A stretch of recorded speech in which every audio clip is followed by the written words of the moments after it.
Welcome all. So much reverb. Let's turn that down a little bit.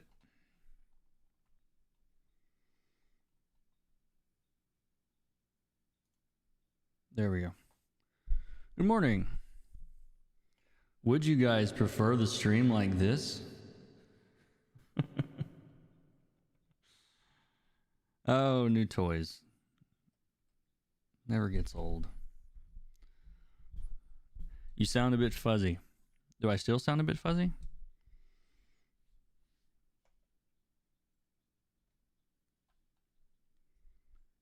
It doesn't sound fuzzy in my headphones. You guys tell me if it sounds okay. Very Halloween atmosphere. Yeah, this thing does this thing does all sorts of things. We can pitch the voices up or down.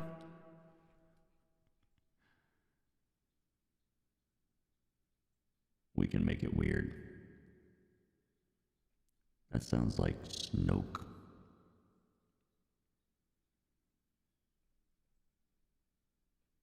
Skywalker. Where'd my stream go? Okay.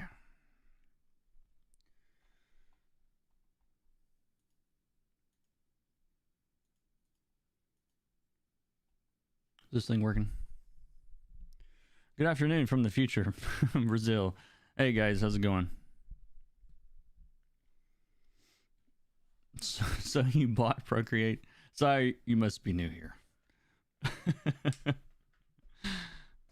No, Procreate is I've used it off and on. I am a fan of whatever tool that I need for the software that I'm making. I don't really care what software you use.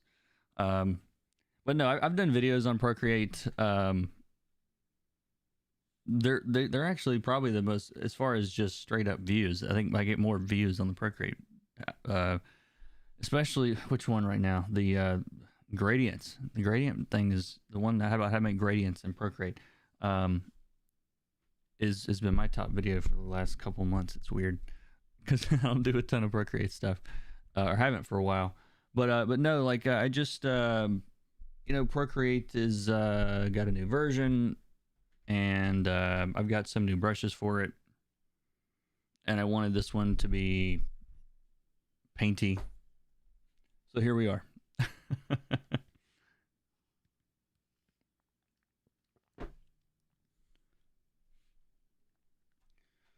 What time is it? 10 o'clock? Okay, good. Welcome everybody.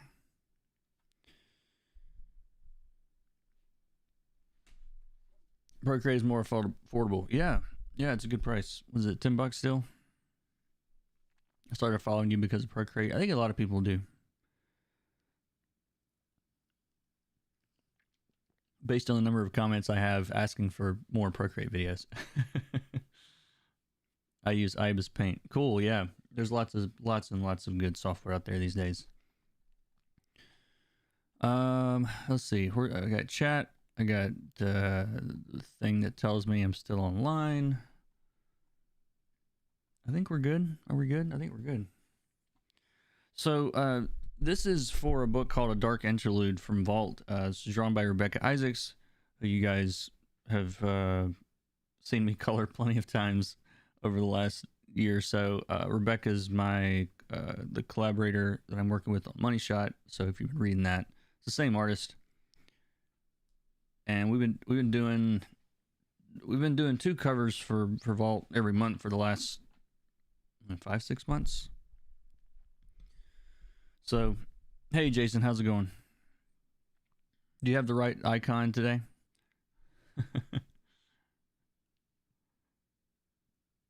Yeah, but no, because you don't have the little thing by your name. Hey Masato, how's it going? She does have gorgeous inks. Always log in on the wrong account first. Yeah, there you go. Welcome.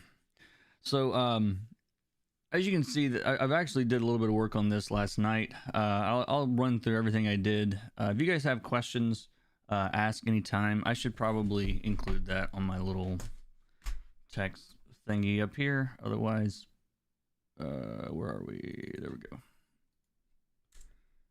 Ask questions anytime.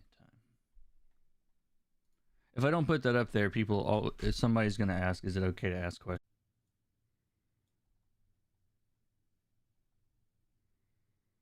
How about now?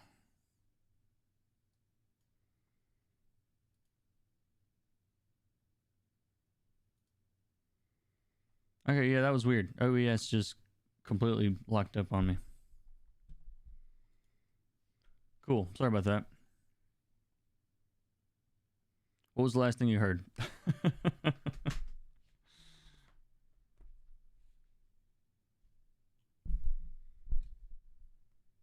All right, so I don't know. Let's start with the dude here, and don't be afraid to ask questions. Oh goodness, okay. I did a whole explanation about. So you guys didn't hear the explanation on the layers. I'll go ahead and explain these layers real quick. Where did I explain any of the layers before it cut out? I can't remember.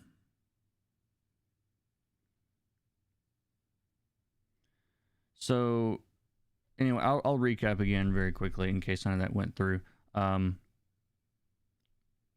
Bunch of inks layers. They come separate from Rebekah. That's why you see all these layers in this folder. There's a layer clipped to almost all of these layers that is changing the color. That's why you're seeing so many though, because like the foreground, the skull, and the box, everything's on separate layers. So I've got a separate clipping mask on every ink layer. That's what's all in that folder. Base colors, flats. This group down here is basically the background. It's really not exciting. I should probably merge some of this down.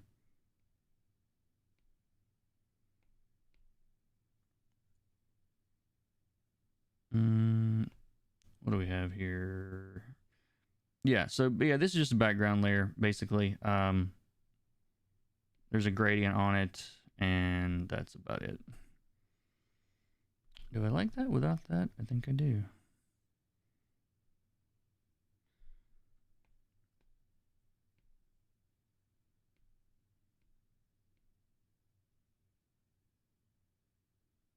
Yeah, let's leave that. The other thing I did was I saved selections for his skin. If you want to, like, anything that's separated out in Procreate, it's just easier to separate it out and create and select a selection or save a selection, because it's not contiguous. I've got to click 3 times every time I want to select a skin. So instead, you just select it all, hit save and load, and hit the plus sign. That'll save it as a selection I can go back to later if I want to. And other than that, that's it. This is a normal layer for now on top, and that's where I'm going to start with this one. The brushes I'm using, these are Max Packs brushes, maxpacks.com.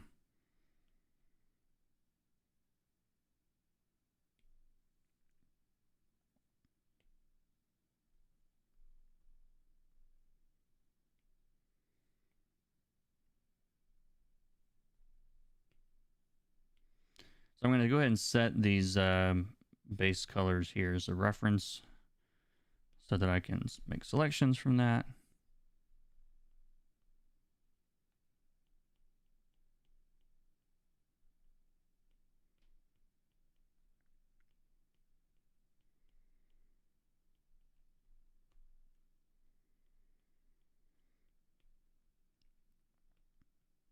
But yeah, there's some covers that just, I don't know, they feel like they need I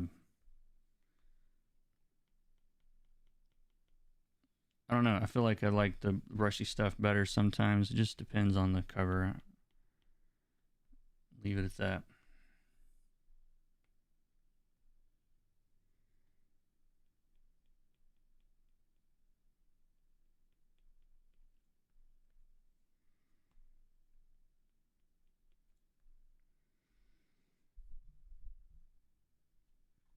Do I have a Twitch account? Yes, it's Kurt Colors, Kurt Colors. I stream every Wednesday at 10 a.m. Central 11 Eastern on Twitch.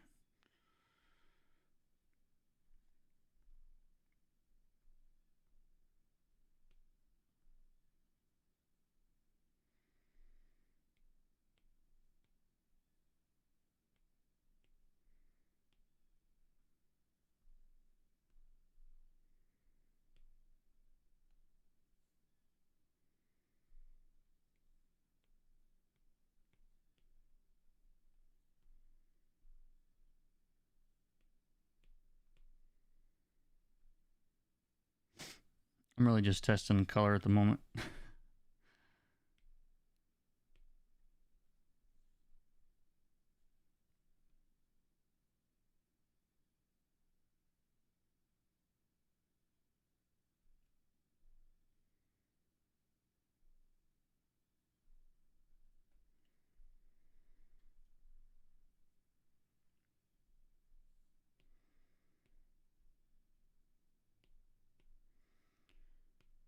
And I also, one thing I set up last night in Handy, which is another iPad app I like a lot. Well, it's on Windows and I think it's on everything.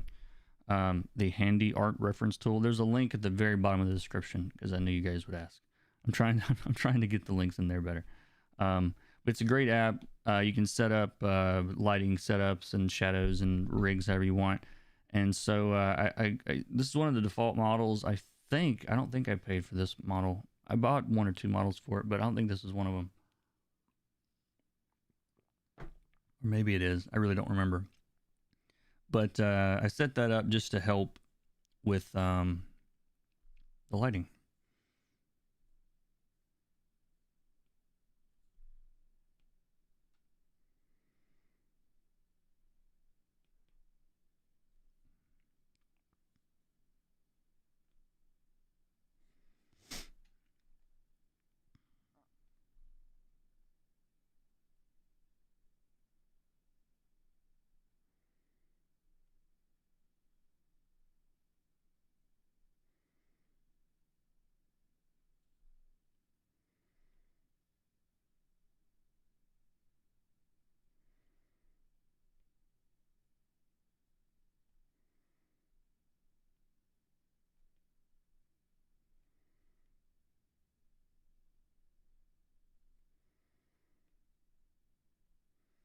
And I'm also going to set, so in Procreate, whenever you have a brush that you're using, if you, on your brush tool, if you hold down on the, like the smudge tool, for example, or the eraser, it will use the brush you're using on the brush on the eraser or on the smudge tool or whatever. And that's really useful.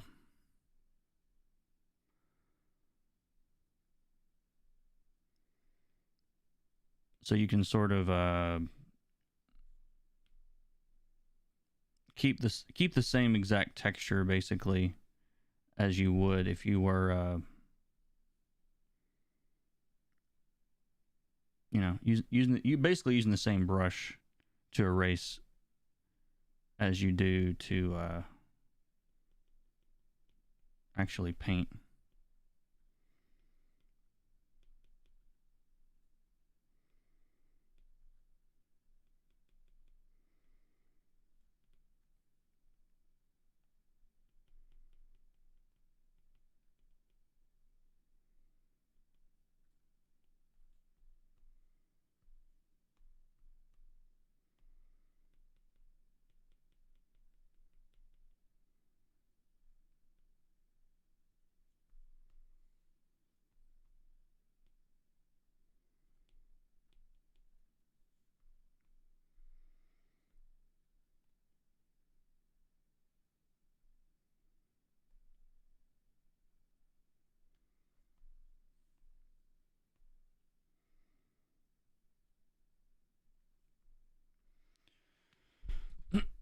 Excuse me.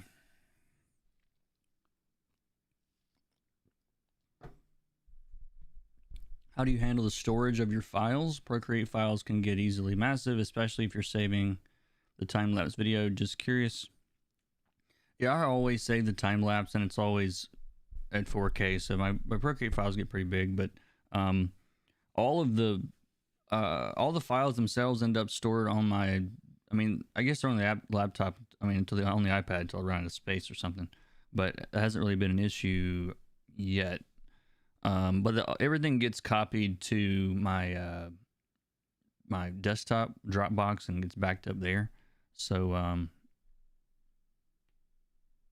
so anyway, yeah, that's how I handle them anyway.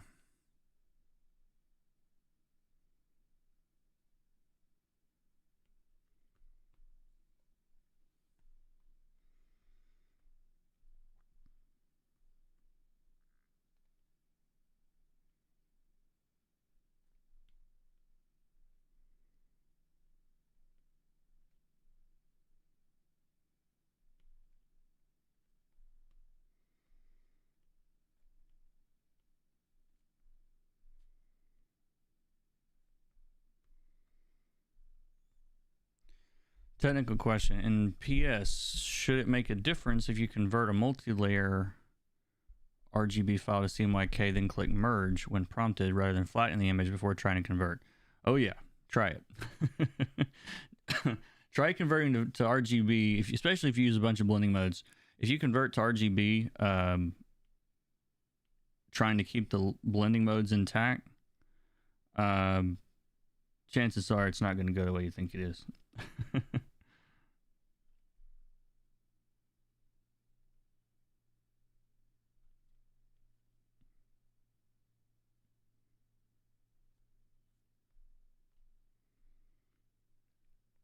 Yeah, because what happens is if you leave them unmerged, then separate, then all it does is I mean, it converts every layer individually, and some layers just don't just don't work in CMYK at all. And so you're probably not going to like the results. Most likely. If I had to guess. So flattening it first, like I have an action in Photoshop that does that. It flattens all the layers, it flattens everything visible, and then it does the conversion.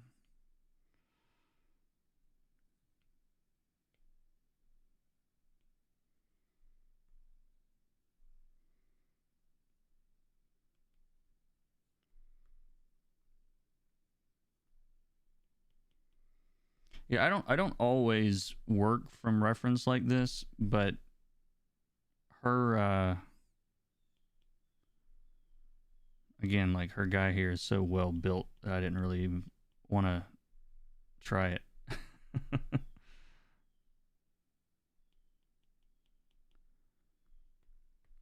Without some kind of reference anyway.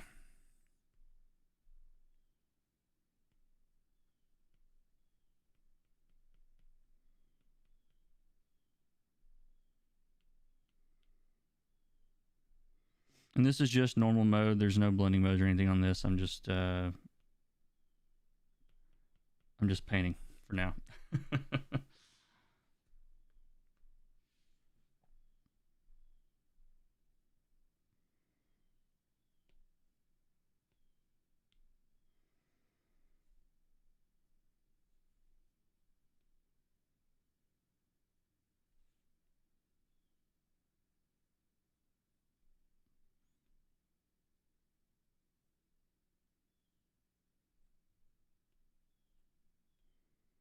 I'm just going under this and changing the base color. So it was just too saturated and a little too blue. That's better. But yeah, so like even though this guy is I mean, it's obviously not the same face. I'm just trying to basically match the contours and things that I see over there on this as close as I can anyway.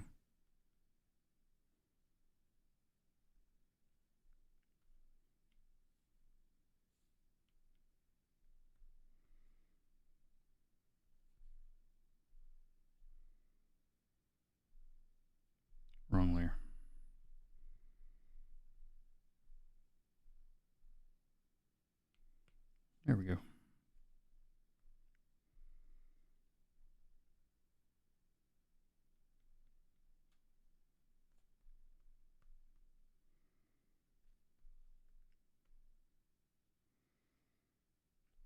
It really helps too for just generally painting eyes and stuff. I want to show you guys something real quick before I go forward. Let me finish this while I'm thinking about it.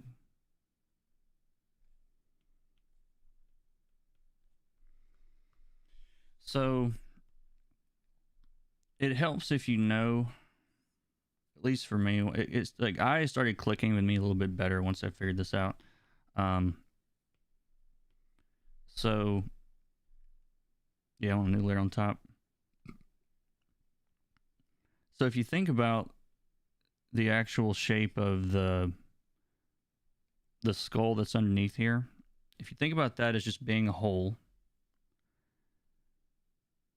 and then the eyeball is, you know, kind of cradled in it, and you can see that these things are wrapping around the eyeball. Like the eyeball is a sphere, right? And so the eyelids are wrapping around, and then the skin is just what happens here, and you can really see it because of the way the lighting is. Let me get all this stuff out of the way.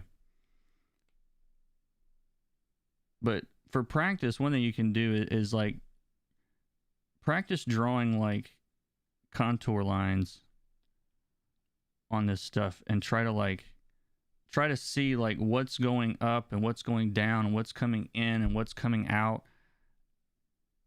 It will help you to you know, like little grid lines almost. It'll help you to see these contours a little bit better. You can see like what angles are facing down, which ones are facing up. But yeah, once you realize the eyeball just kind of floats in the socket and the rest of the skin just wraps around it, that's why you get this shadow here. Because if this is the eye, you know, if this was just a regular sphere lit from the top, like this would be lit, you know, have a shadow on the bottom right here, right? That's basically what you're seeing along here, underneath the lid here, underneath the eyeball here. That three-dimensionality is something that a lot of artists, especially if you're just getting started, probably don't always follow. I'm going to change this color to...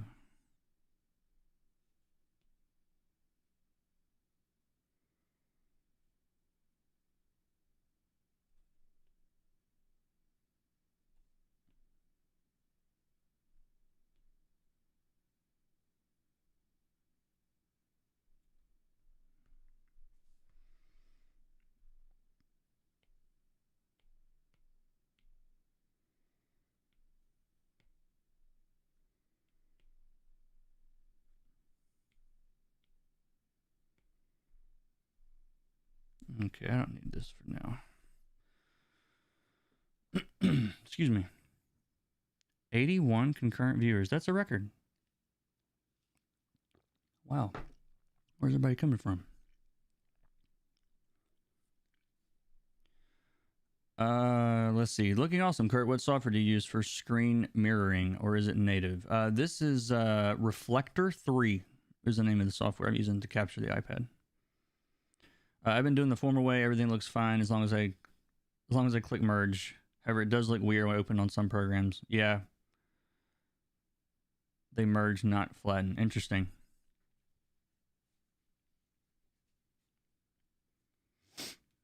You missed a chance to test the reference function. I'm using reference. I'm using it now.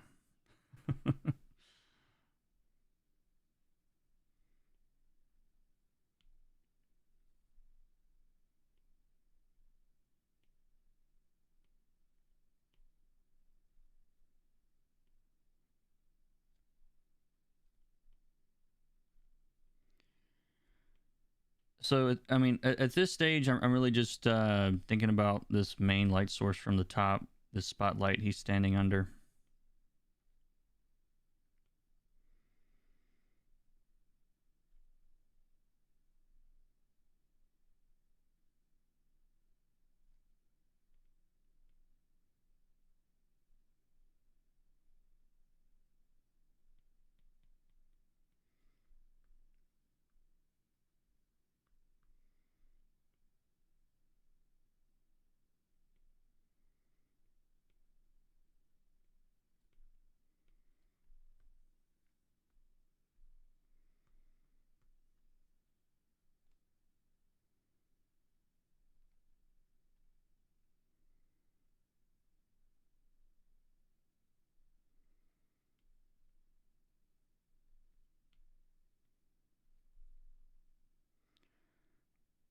I'm not gonna do quite as big of or as or obvious as a highlight down there, because obviously it's in the corner of the screen. I want to have it draw too much attention to the corner like that.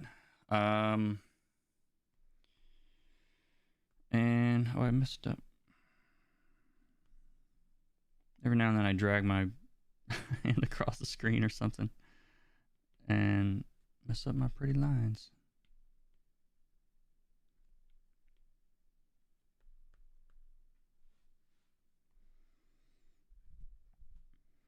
Watching from work. Get to work, James. What do you do? Where did you pull that reference of the shaded head from? Handy. There's a link in the description. Handy art reference tool.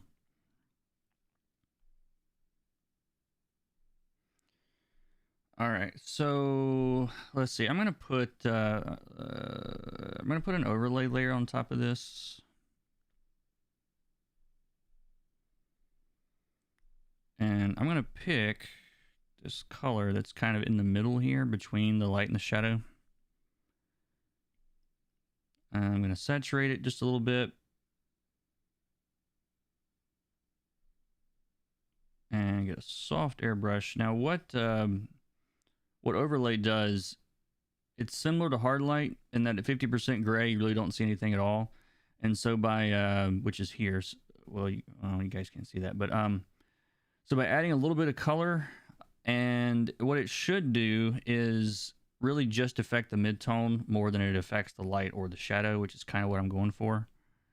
And this will add a little bit of what they call subsurface scattering. And I might end up changing this color when I'm done, but we'll see where we start off with.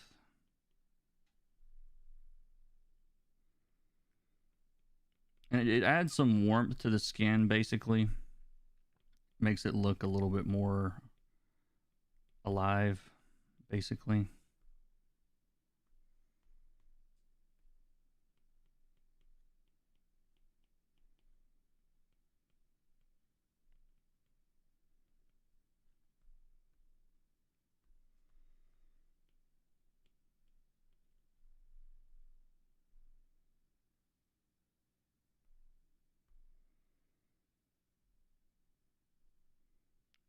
Remembered I didn't actually select that first, so hold on.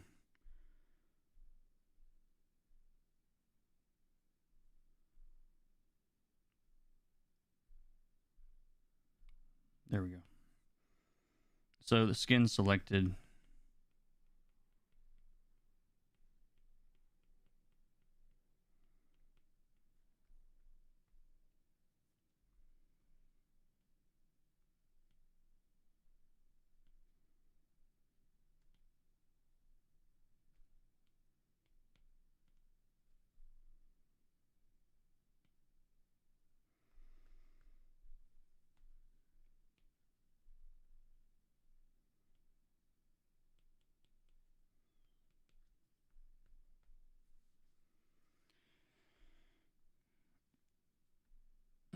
Excuse me.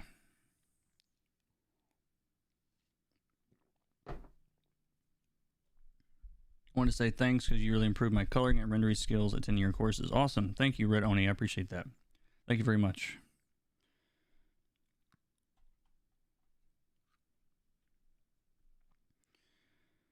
All right.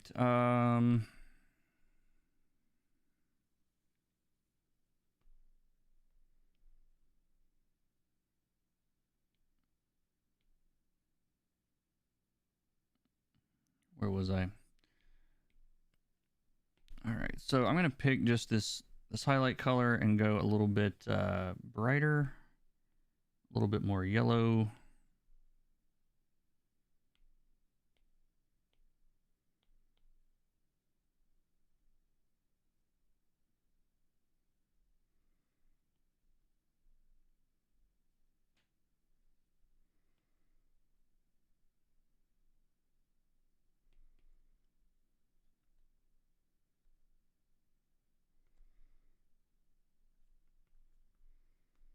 And I'm just building up, adding some more some brighter highlights to this.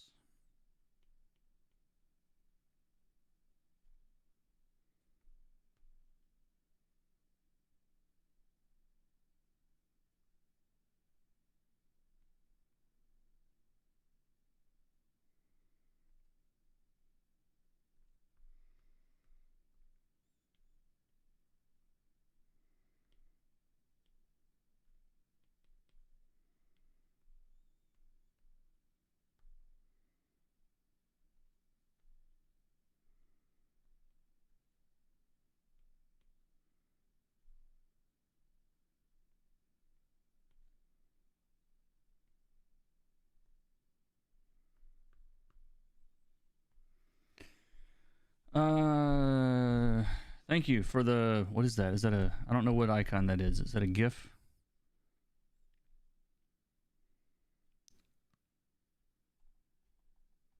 There are not 200 people in here right now. What just happened? 215. What is going on? Where are you people coming from? It can't be right. 236. What is going on in my viewers right now? Somebody figure that out. I'm trying to work. No, I'm kidding. Was I raided? Can you raid people on YouTube? 294. This is really weird. If you've just joined, where are you coming from?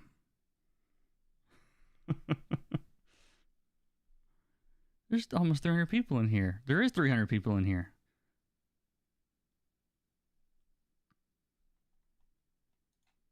If you're new here, this is like 10 times the normal number of people. So it's not like it's a little bit more. YouTube must have thrown me up on the front page or something. Somebody help me figure this out. It's crazy. What?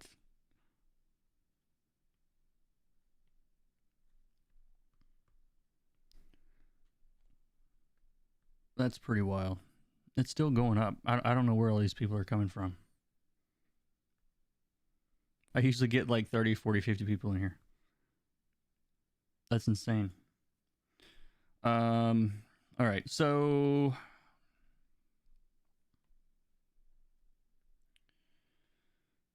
they thought you were live streaming baby otters. Is that a thing right now?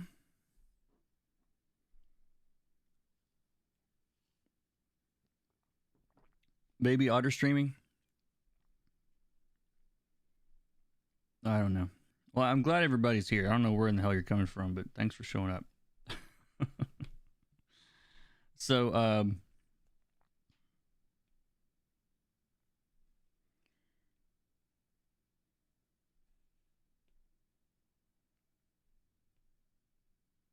still not happy with this hair color. I'll figure it out.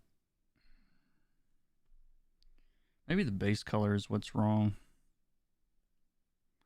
Probably is, because I did change. I warmed up his skin without warming up the hair. That's what is going on.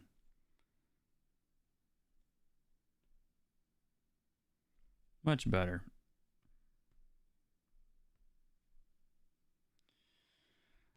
So I'm gonna get into, so the way light works, if you're not familiar, it when it hits things, it picks up a little bit of that color, and then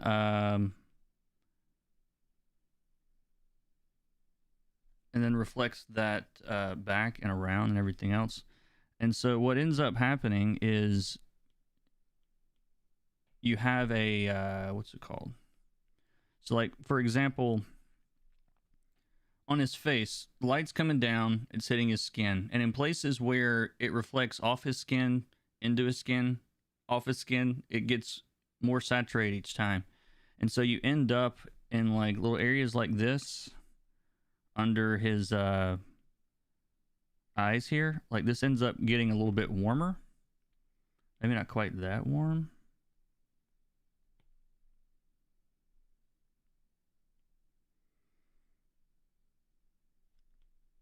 But yeah, so what you're seeing here is the light reflecting off his skin back into those shadows there. You would get a little bit of that here, especially under the nose, and really anywhere where there's like a narrowing of the angles on the face.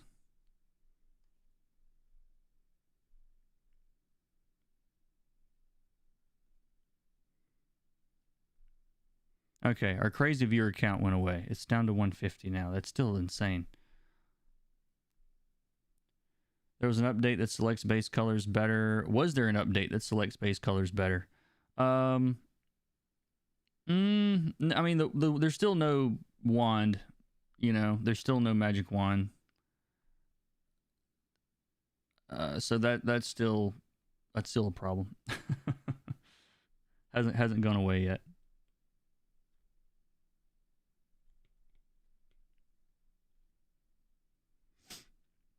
But that's the part of the reason why I use Procreate for something like this is you see I'm not grabbing tons of selections here. This isn't like a some insane style that I'm always grabbing a lasso. If it was, then I probably wouldn't be using Procreate, or I wouldn't be using Procreate.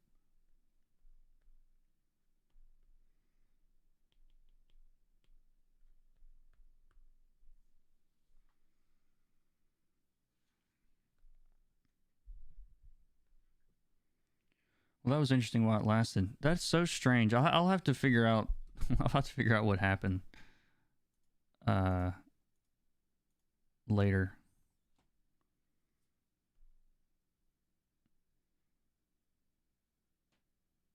So let's see.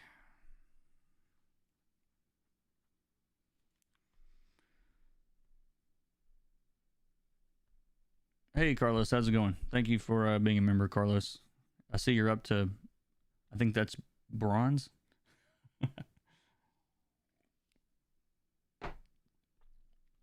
But yeah, if you're new here, welcome to the stream. There's a lot of new people today, apparently, from some mysterious place we don't know.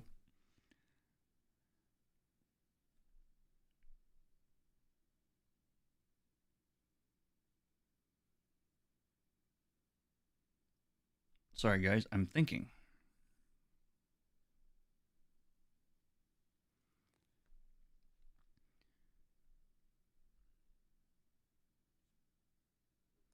Thanks for the tip about saturation. Never heard that explanation before. You're welcome. I don't know what I said, but I'm glad it helped.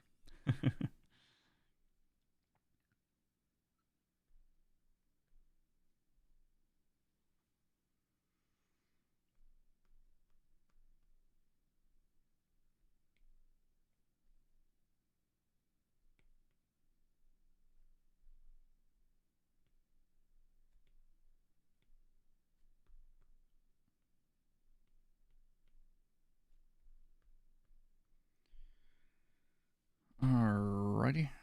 Let's go ahead and do these things.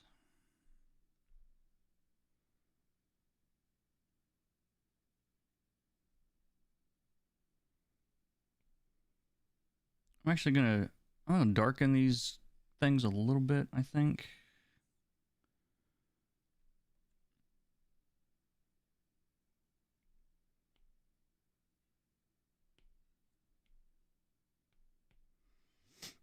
Is that your quarantine beard?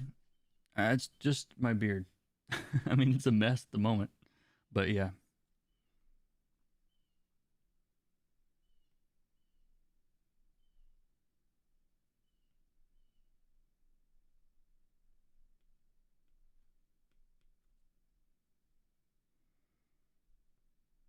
Yeah, my hair right now is at record length by my standards.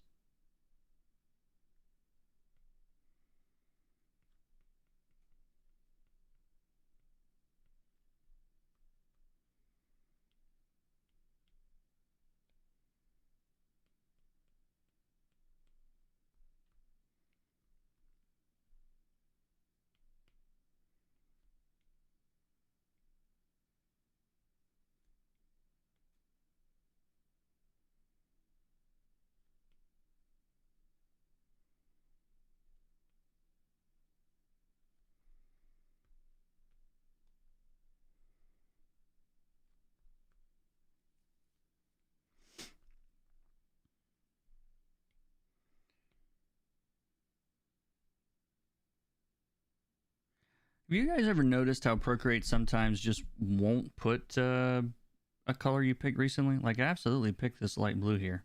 It doesn't show up in the history. It's been doing this for a while. I don't know why. I think it's a bug. It's got to be a bug.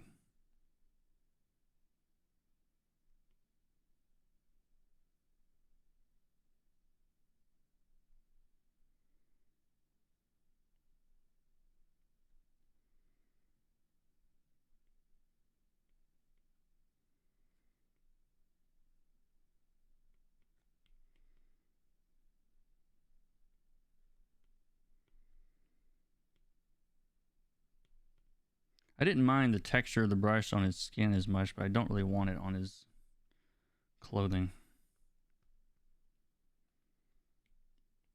quite as much anyway.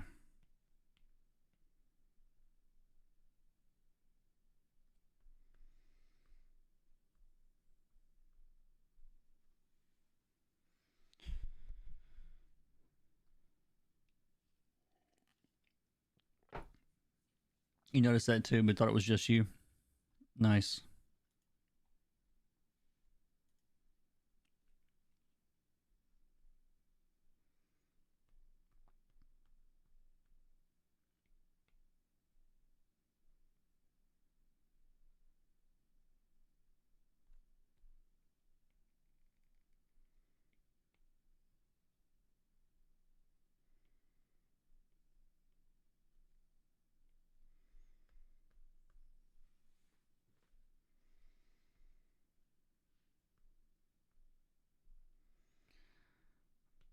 I think there's just a little too much contrast on his skin, so I'm actually going to brighten this base color a little bit. It's all a little too dark. That's better. You know, I think I'd like to see you color some bad line art.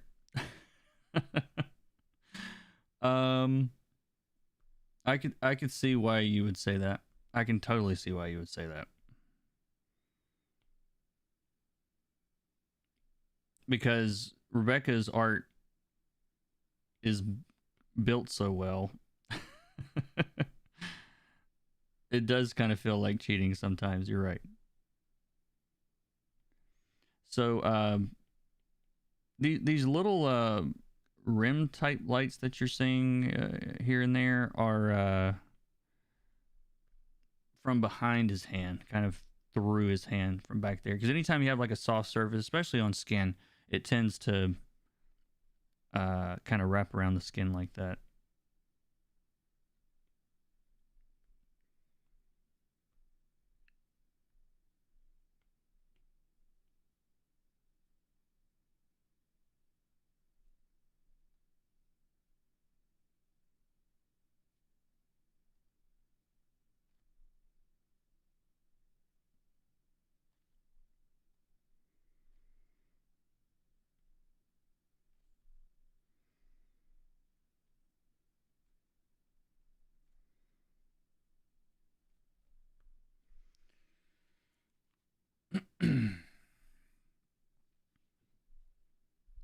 I feel like I can't do the stuff you're able to do with the pages I'm generally coloring. That's, yeah.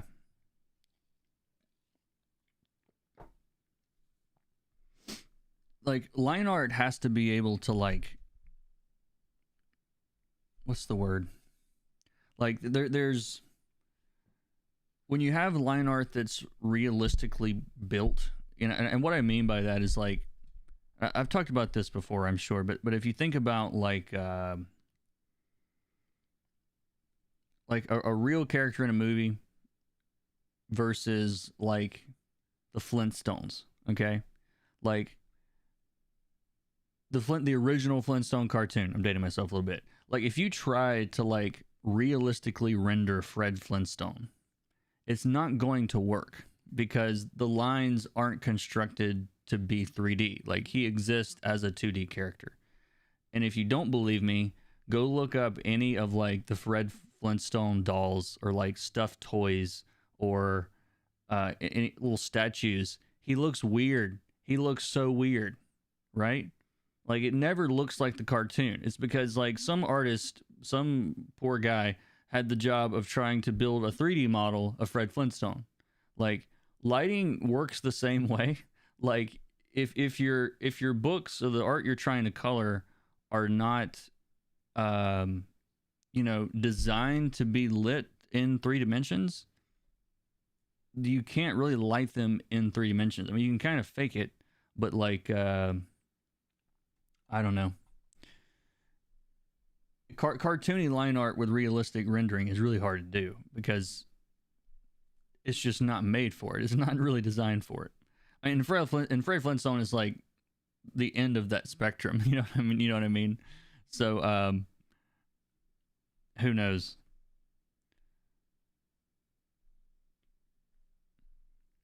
That's true. Just looked it up. Yeah, you don't have to take my word for it. Um, go look up any sort of like toy that is built on. Sorry, I've got a stray line. I'm trying to figure where there it is. But yeah, that's why they look weird, and that's why like Jason, you said like you want to be able to do realistic rendering and like can't because of the line art or whatever. Like that's totally a legit concern.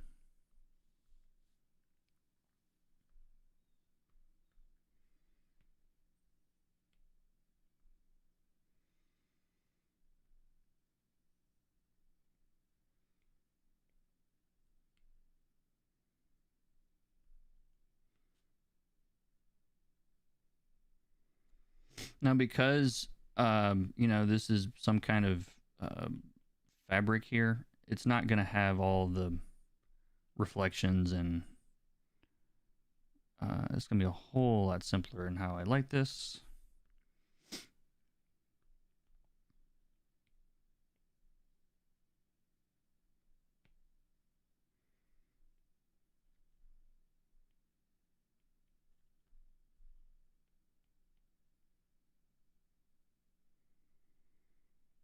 And if you're wondering like, well, how did I choose this color that I'm using right now?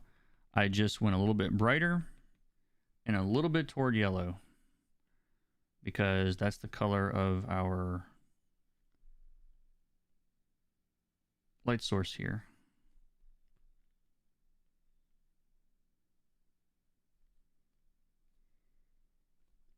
But yeah, Jason, you're probably realizing why I'm selective when it comes to projects. Like that's why like there's some projects like I've turned down that, and they've gone on to be like long running books, and they're great looking, but like the line art, there's certain types of line art, and it doesn't necessarily mean just realistic rendering. Like there's certain types of line art that I don't know that I can add anything to, you know, like or don't know how to do it well enough, one or the other. And I've turned down some stuff that looking back, I wish I could say I regretted, but I don't, because I'm like, I would be miserable coloring this book trying to figure out how to handle this. So yeah, I'm pretty selective with that's like the first thing I look at, like on a project. Somebody emails me and is like, hey, are you available for whatever? I need to see artwork. I can't tell you anything until I see artwork. Unless it's like, you know, if Jim Lee calls or something, he's like, hey, I want you to do something. Sure, I'm all over it. Call me, Jim. Let's do something. but no, like I'm kind of picky about the projects I take, because for that very reason, basically.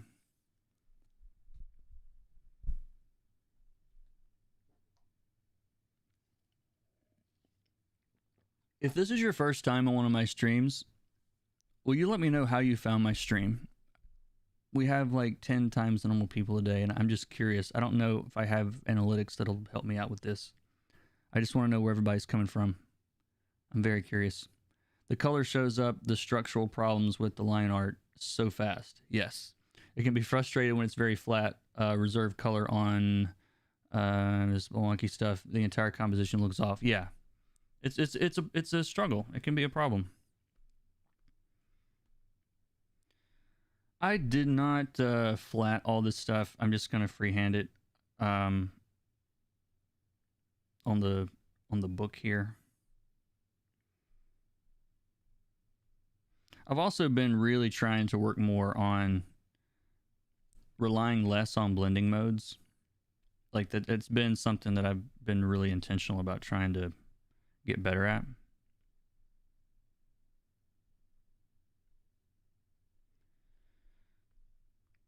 They're awesome.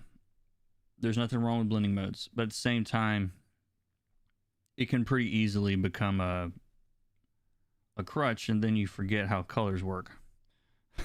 so that's what I'm trying to avoid here. So pretty much everything on this, except for that overlay layer, has been in normal.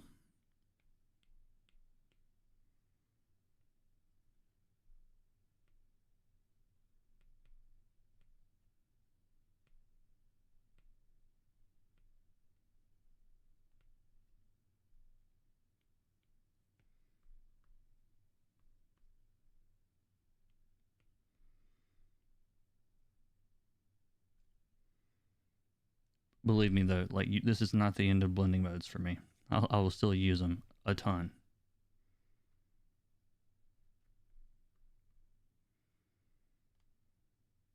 But like for like one-off covers like this, where I don't have to duplicate this. I'm not coloring the interiors on this book. But yeah, that would totally change my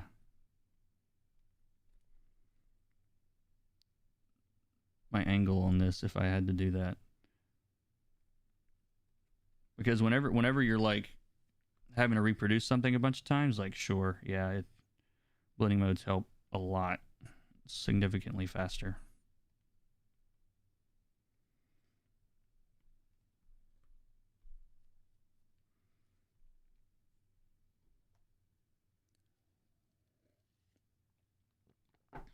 Overlay can be used in a lot of different ways. I tend to use it for when I want to affect the midtones of something without affecting the brights or the darks very much.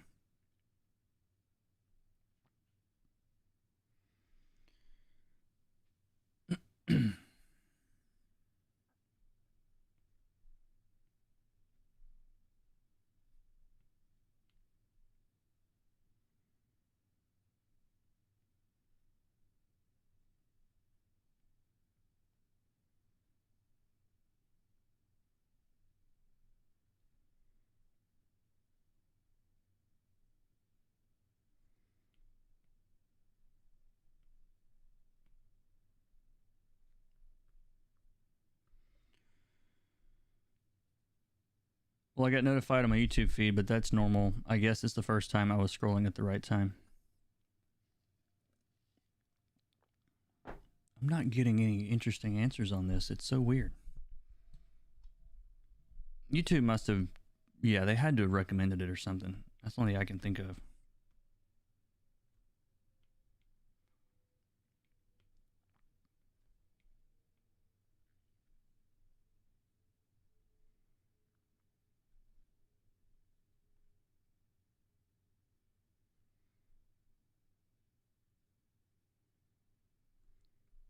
I mean, I did schedule this stream a little earlier than usual, but it shouldn't have made that much difference.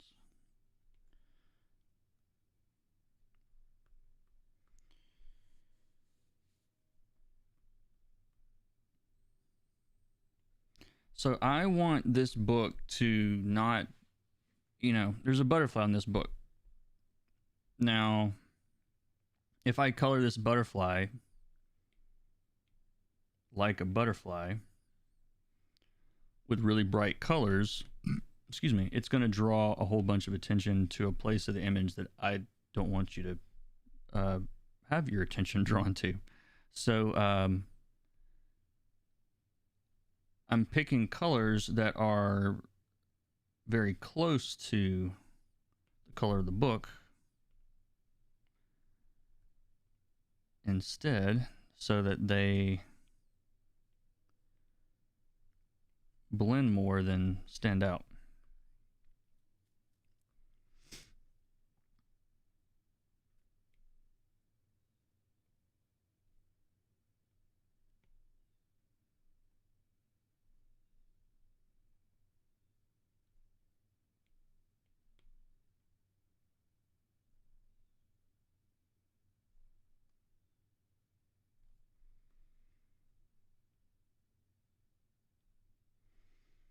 And I'm coloring this as if like this has some kind of texture to it. It looks to me, that's how it looks like to me anyway.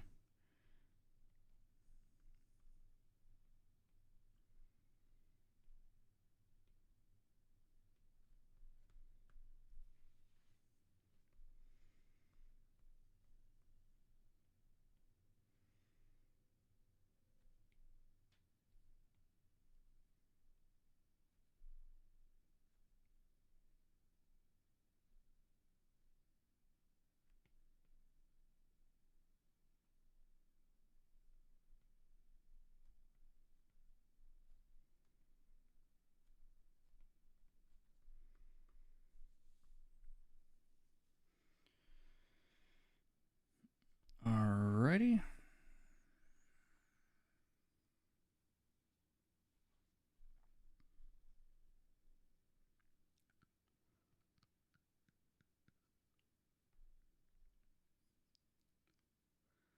All right. I don't know. I don't know if I'm done with the book yet, but I'm. You know what? Let me do these little. Yeah, I forgot to do the side here. Um.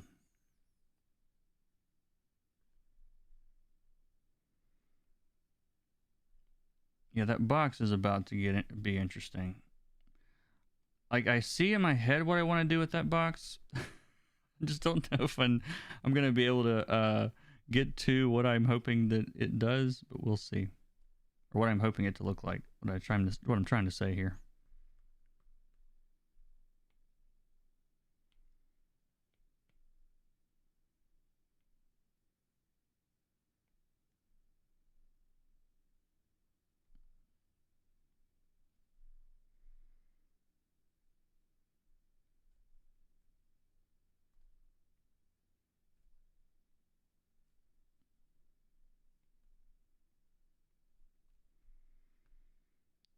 I'm treating these layers um as if they're like raised, and also like some some other material, some like metallic material is a little bit more reflective.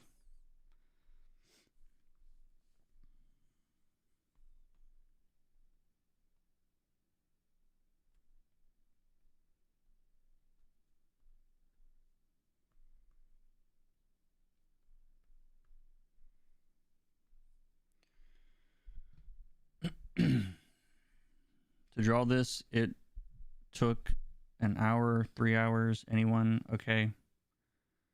Yeah, dude. Question has a subject and a verb, and or subject and a predicate. If you're asking how long it took to draw this, I didn't draw it. It's Rebekah Isaacs drew it. I don't know how long it took her to draw it. So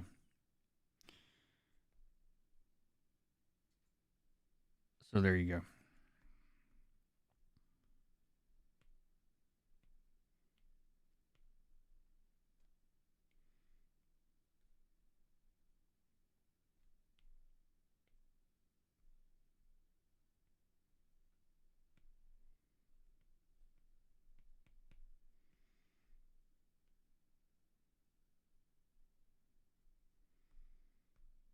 I'm making sure this plane over here is darker than the spine. They shouldn't be the same color.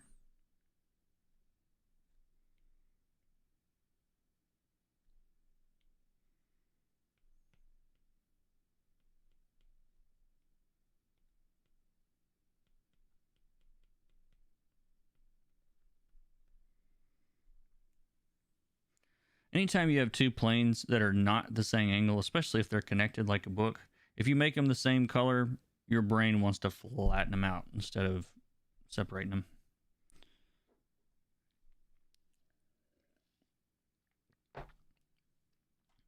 I want to show you guys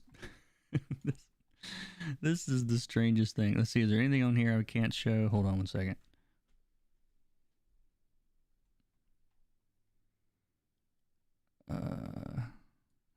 What? What? Yeah. Oh, I can't drag. I'm not on my Cintiq. Never mind. I can't drag this over.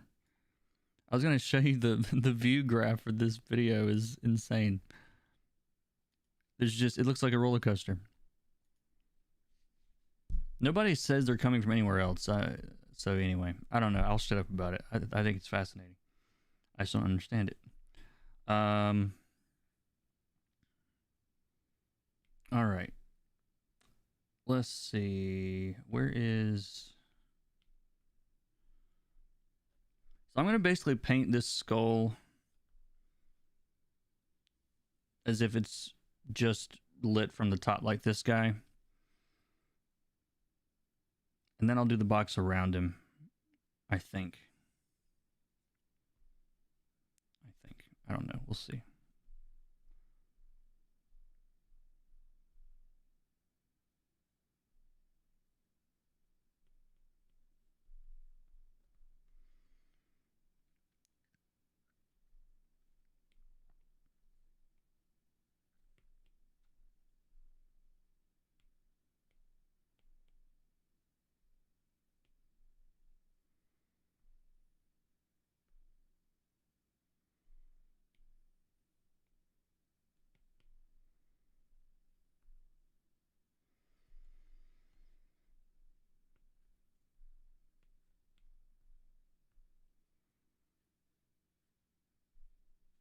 Any art books you would recommend? It's funny you should ask. The next video that's coming out, well, not the next, maybe it's coming out next month. I've got my top 3 favorite videos, top 3 books. But yeah, go to the FAQ. Oh yeah, Jason's telling you there. There's an FAQ, commentcolor.com/FAQ. Go there and that question is answered there. All right, so I'm going to start like kind of soft on this. And then we'll clean it up.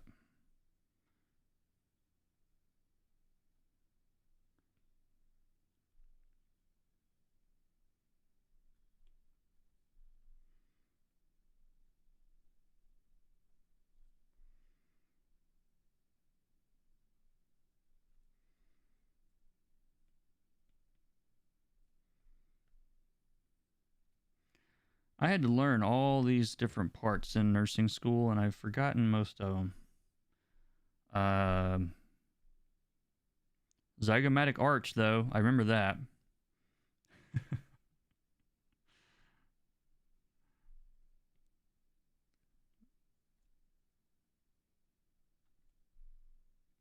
I should probably get a reference for this. It's something like that through there.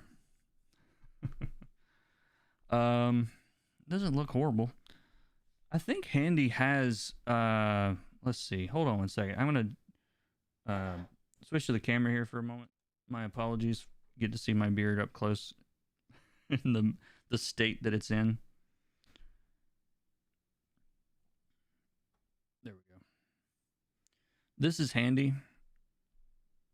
This is what I made. Excuse me. This is what I made these, my reference from earlier. So, like, the thing I like about this app, you know what? Let's see. I'm trying to remember. How do you... Boy, I'm out of practice on my iPad.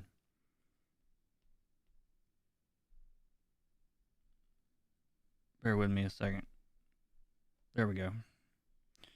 So it happens to have a skull. I don't remember if I bought this or if it came with it. And this is kind of a stylized skull, which is interesting, but what about right there? I'm gonna give myself some room for now. I'll shrink this in a second. And then for the lighting, we can edit the lights. And we can turn off the ones we don't want.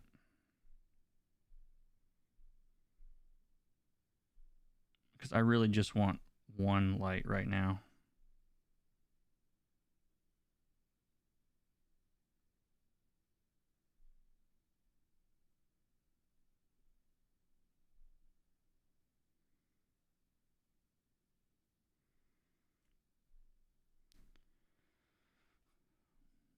Yeah, I wasn't too far off what I wanted here, I guess.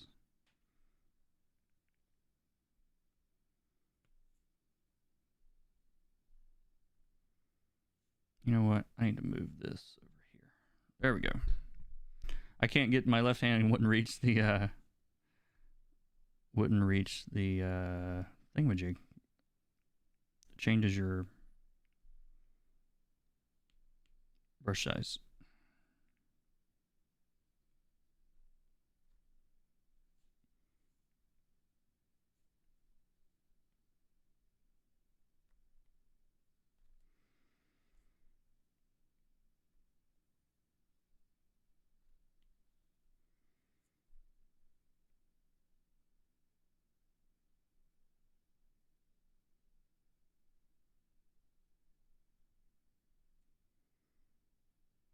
And I'm not, again, I'm not following this like precisely. I'm just trying to get in the ballpark. It doesn't have to be you know, this isn't going into a medical journal or anything.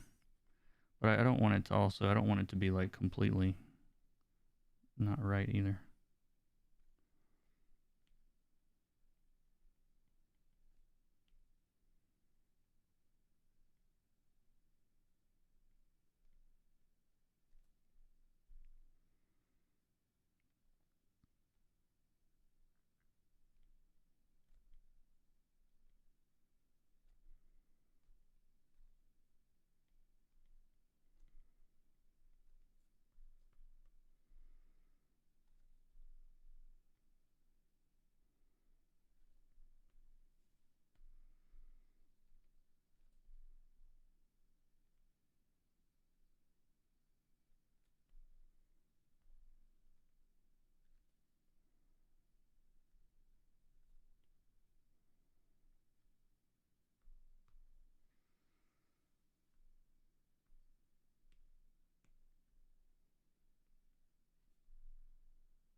I'm going down to the base color here to see if I like what I did or not. I think I want to warm it up. Yep, let's do that instead. All right, we're done with that for now.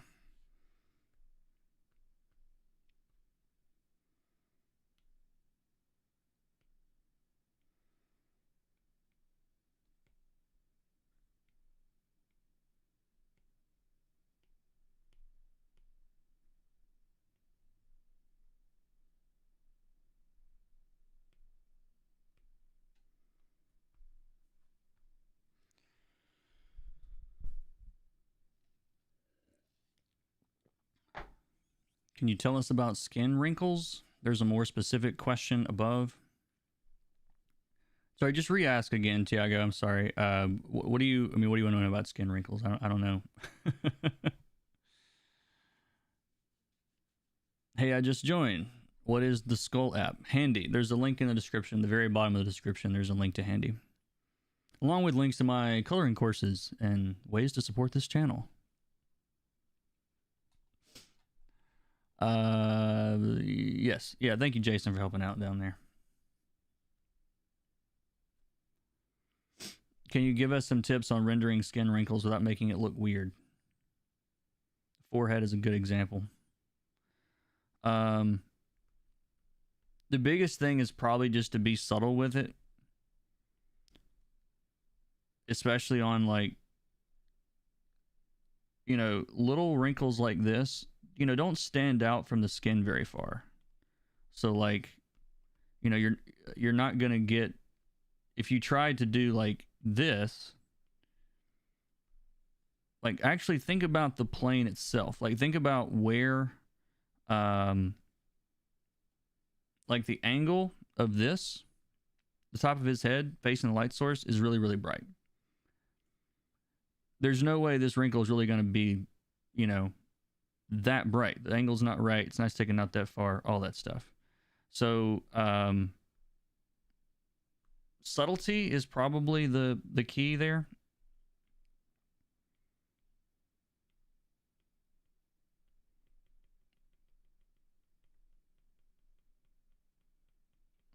Changing the shape of these a little bit because I didn't like the way it looked.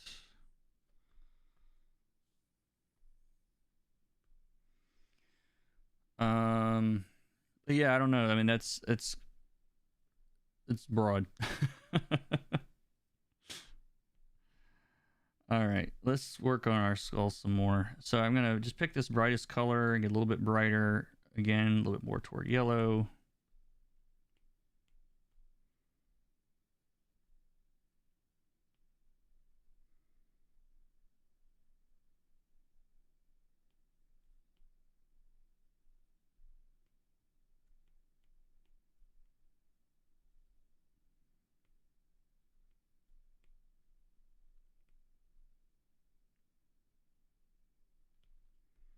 So basically all the planes that are facing up are getting brighter. And as they turn down the side, I'm not putting any of that really bright highlight there.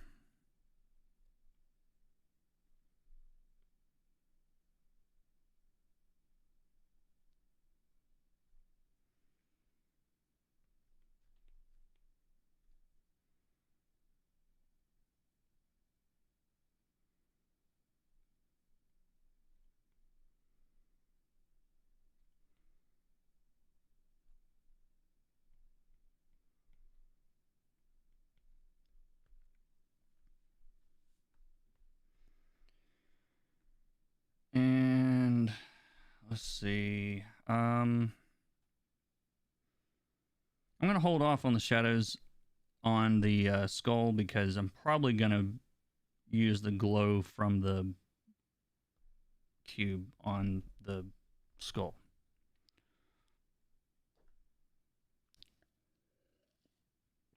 I'm starting to wonder if these numbers that are showing up, are they bots? Are there people actually here?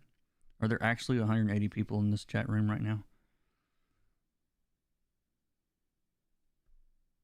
I've just noticed like I mean, you would think if there's 10 times more people that maybe there's not 10 times more chatting. It's got to be some kind of bot or something. Because I'm not seeing like, I mean, I'm seeing a lot of new names, but some of you guys are real. Okay, good. This randomly showed up my recommended. Okay, so Chris, thank you, Christopher.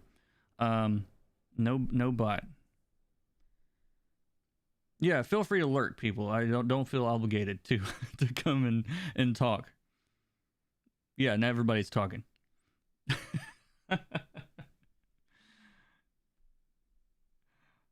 All right.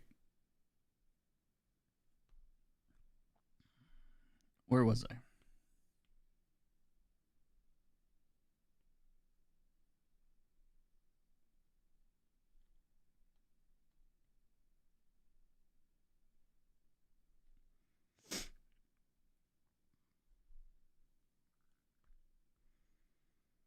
Now, if I want to make this look like this thing actually has some depth to it, we can erase underneath here. And that probably looks a little bit more realistic than it would otherwise. Yeah, that helped a lot. I was like, why does this look weird? This is why.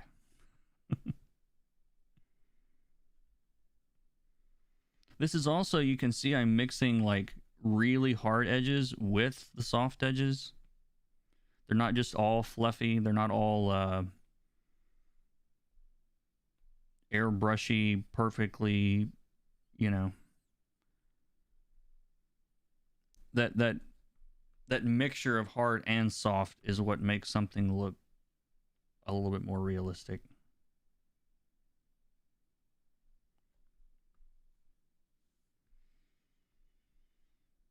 I'm one of the 80 people who were there before the spike to 300. I'm a subscriber, but usually just lurk, totally not a bot. All right, I'm sorry I called you guys bots. There's apparently people here.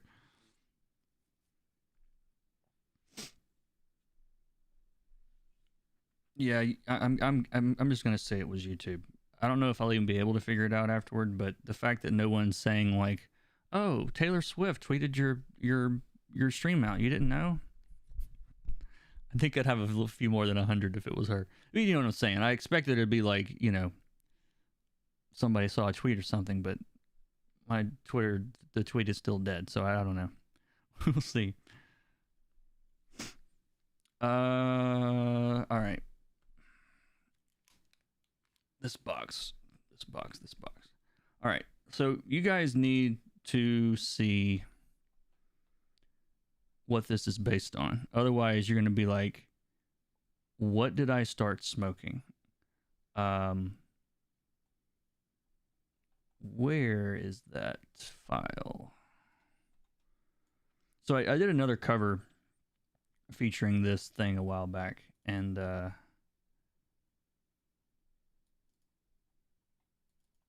just want you guys to see so that what I'm about to do makes slightly more sense.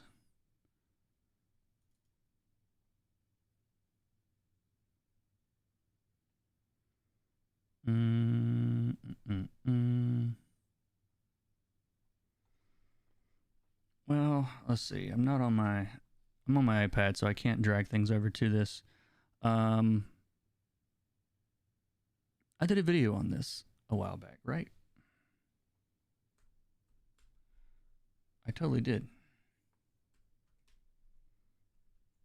I think I'll just link that in the chat. Where is it? It wasn't that long ago. Yeah, here we go. 2 months ago. I'll link this. This is the guy I'm coloring, so you guys can figure out what is inspiring the colors on this.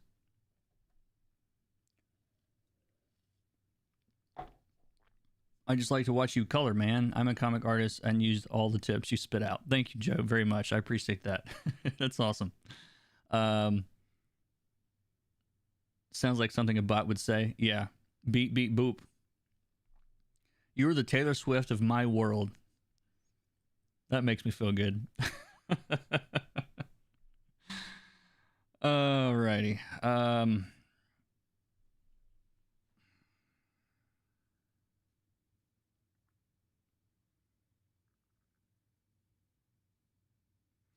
So I want this thing to seem to be translucent.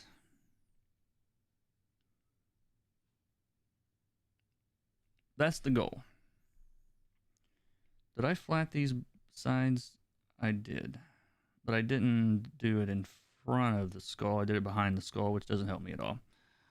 Let's make a new layer. Set it to hard light mode. And I gotta try something, I guess. We are reaching the experimental portion of today's programming, where I try stuff and see if it works.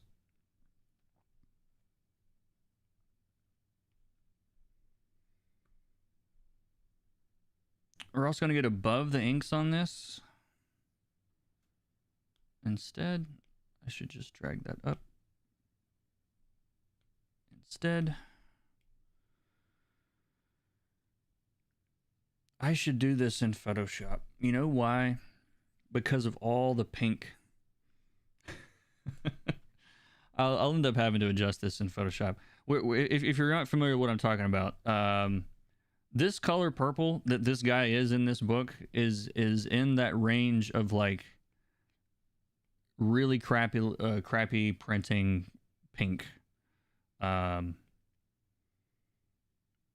probably end up having to, I mean, it's going to end up in Photoshop anyway at some point, but I reserve the right to change these things at some point later. Like that, there's no, like this purple's not happening. Not in print anyway. But I'll put it in there and see how it goes for now.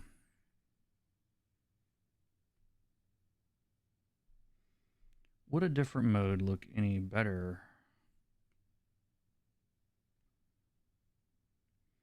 Yeah, that's just overexposing everything.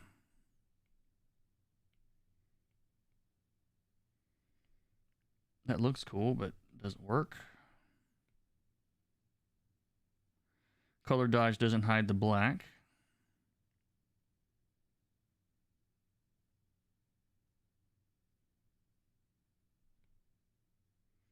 I think it was kind of right the first time.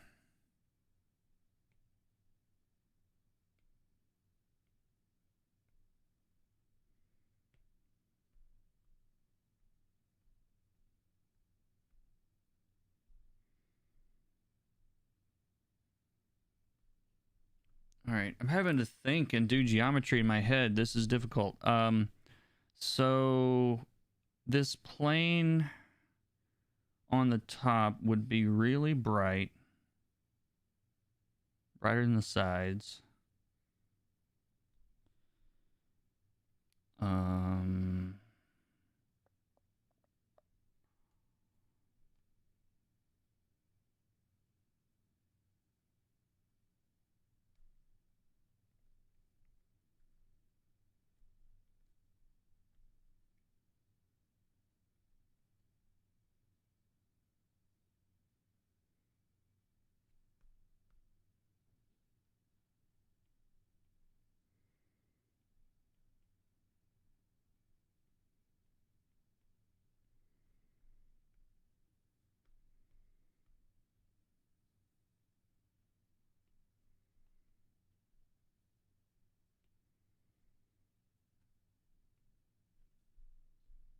Sorry, I'll start talking again in just a second when I figure out what I'm doing. All right, maybe that. I'm going to do all this on separate layers. I don't trust anything happening at the moment.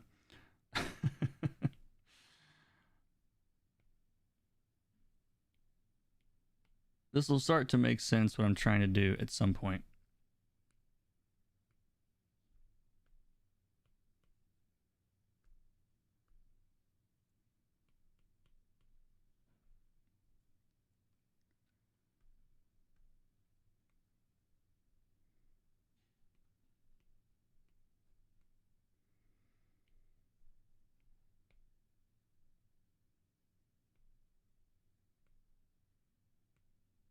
I thought I flatted I thought I flatted this separately. Maybe I didn't. So when you want to remove selections from Procreate, it's kind of weird. I want to remove everything except the Archie, the semicircle on top. So you can, so I selected the whole thing. And then if you select everything you want to remove, but don't close it yet, like leave it unclosed and then hit remove. I don't know why it works that way, but that's how it works. It's kind of weird, but it works.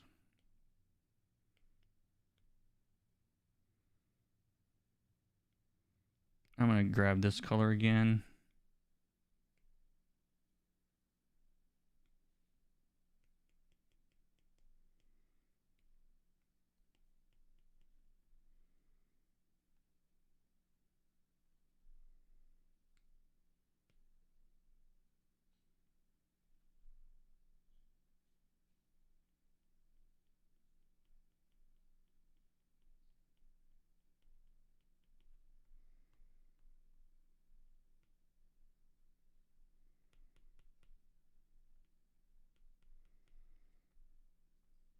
I'm trying to make sure this doesn't look lumpy. It needs to be really smooth. So I'm smoothing it. Smoothing it. Smoothing it. Smoothing it.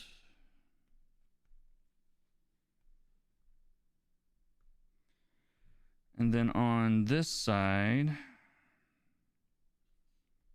Yeah, and the lines are all messed up too. I'll fix those.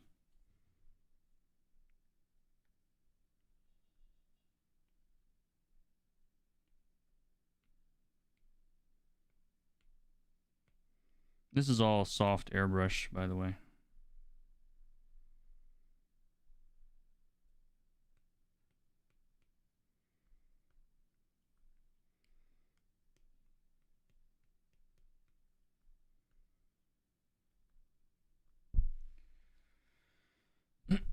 Excuse me. Oh my god, how many layers do you have? I don't know. Most of them are selections and inks and things. It's deceiving. That's a lot of layers for Procreate. Is it?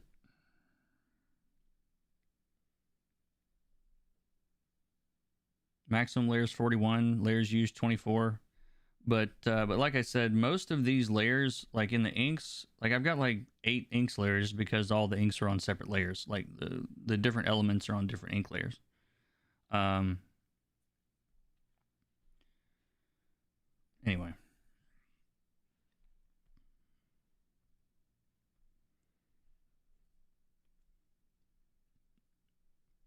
But yeah, as far as actual working layers, I don't think there's that.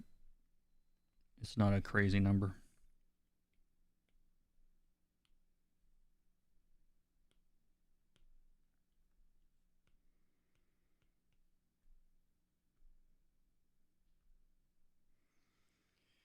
All right. So I want to go ahead and jump into Photoshop for the rest of this. It'll be easier in Photoshop. So let's, I'm going to jump over to my camera for a second.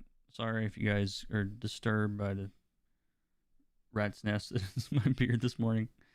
But I'm going to export this as a PSD file.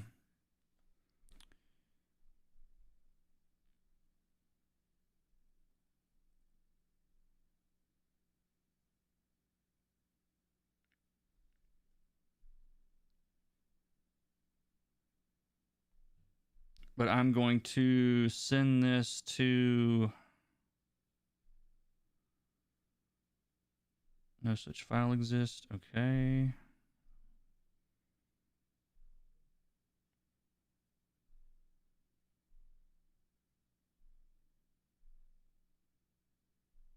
There we go. I use an app called File Browser. It exports it directly to my desktop.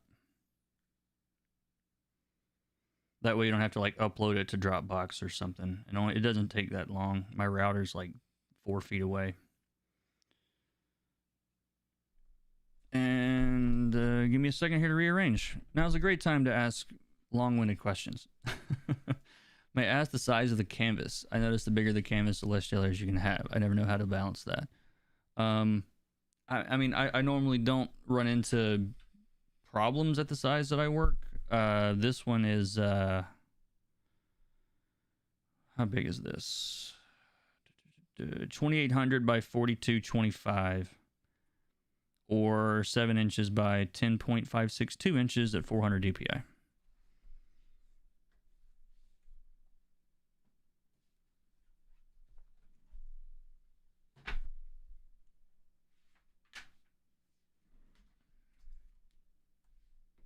I say long-winded. This really isn't going to take very long, just a few minutes to switch over. And I got to rearrange stuff on my desktop so I can find everything. Like the chat. Get this out of the way. Oh, that stayed up there good. You guys, I'm afraid I said that too fast.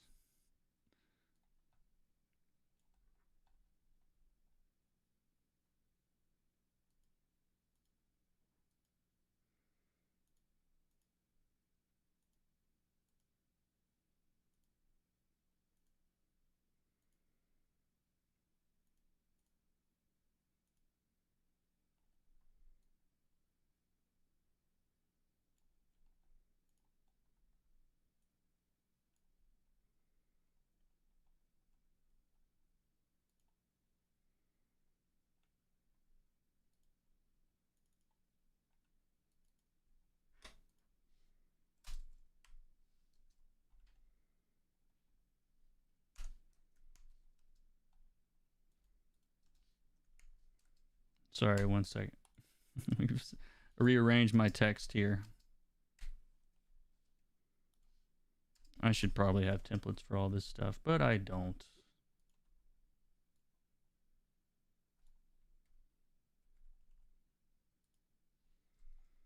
There you go. All right. And where is this file?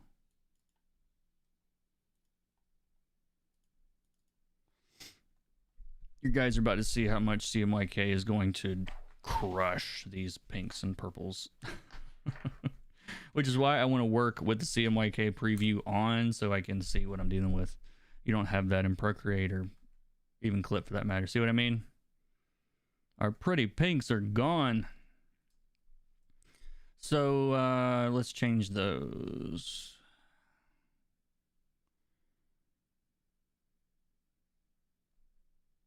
I'm shifting a little bit more red, basically, instead.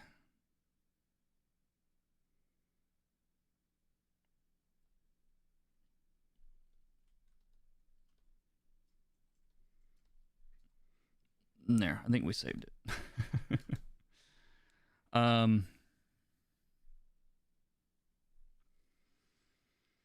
So I need to change the lines on the skull.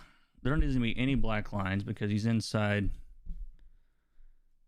the thingamajig here. So I'm going to put a clipping mask on the skull. Skull lines, we'll call it. And let's see, what color do we want?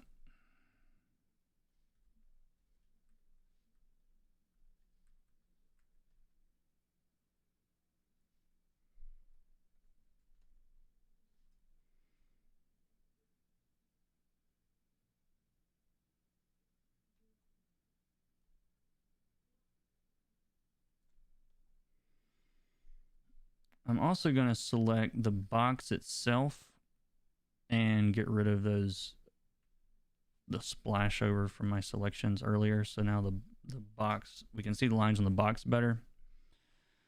Do I like the color of the lines on the box? Do I want them to be lighter?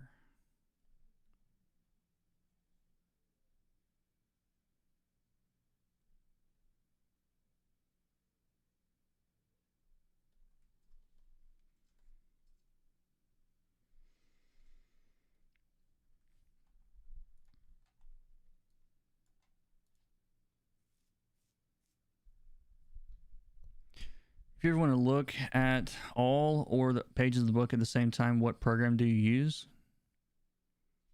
I like Bridge, like Photoshop, Adobe Bridge. I'll show you what it looks like. So like this is the issue with the plot I'm working on right now. Spoiler alert. You can see all this stuff. But yeah, you get nice thumbnails on the side, and you can batch rename things and all that kind of stuff. So yeah, I like Bridge. All right, so I want to do some like smoky effects on this box or something, like some kind of special effects along the box. I'm thinking. So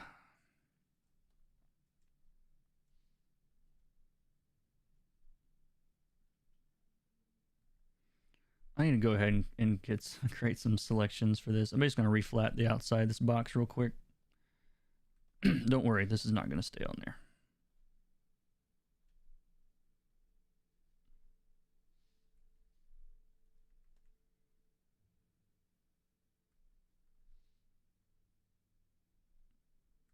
I just want to be able to get the entire box by itself. I don't actually need these things to be here. I'm just going to label this box selections.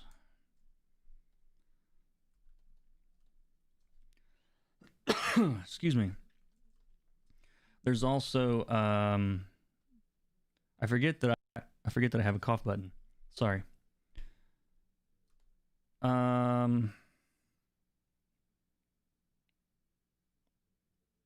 What was I about to do? Oh, I need to fix this. These things are...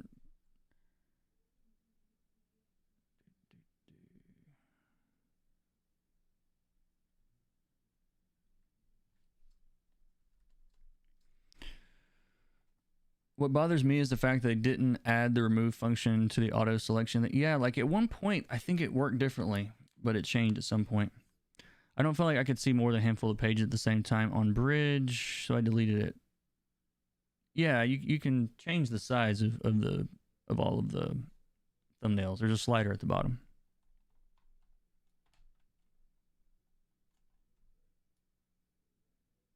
I mean, you want to see 100 pages, you can see 100 pages, or you can see, you know, whatever. It doesn't matter. You can resize all that stuff. Let's see. Trying out online Lightroom. Cool. Do you use color mixing with your brushes?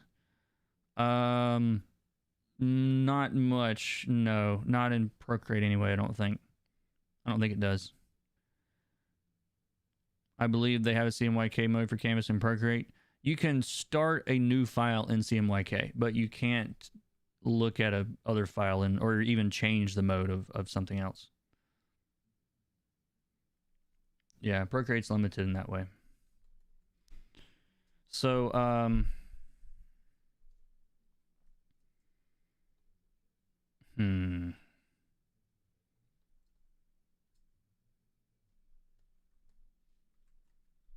let's see. I've got so many.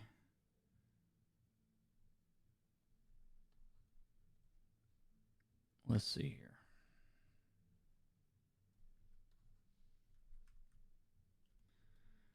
So I'm about to try a bunch of brushes on this to see if any of them do anything cool.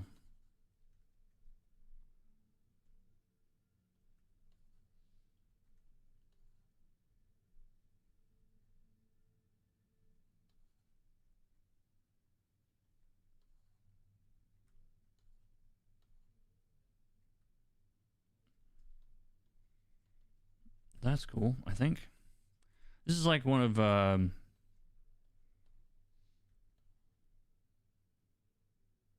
Kyle Webster's old brushes.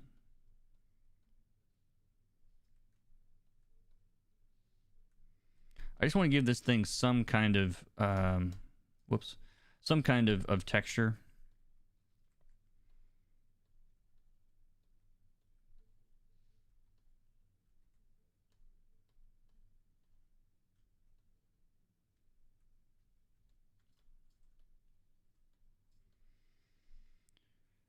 And let's see. So I'm selecting the contents of that and gonna contract that selection.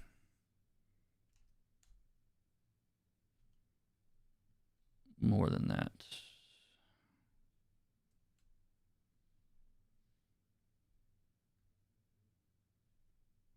Is that what I want?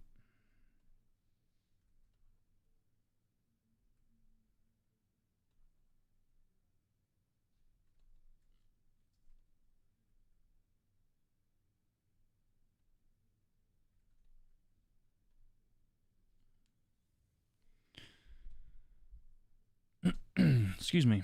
Your files are 8-bit? Yes, RGB 8.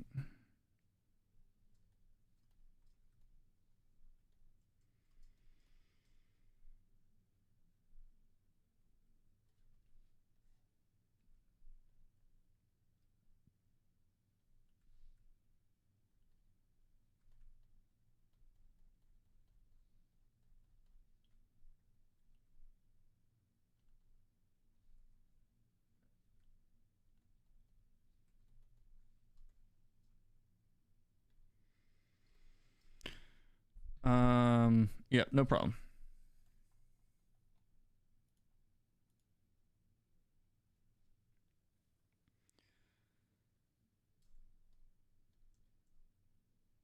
Didn't I color? I thought I colored the lines on the skull. I thought I colored them all.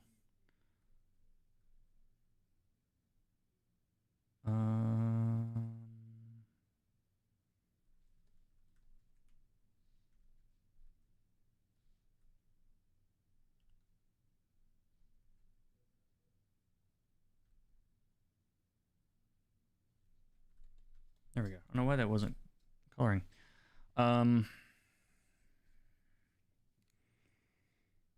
What else? What else? I think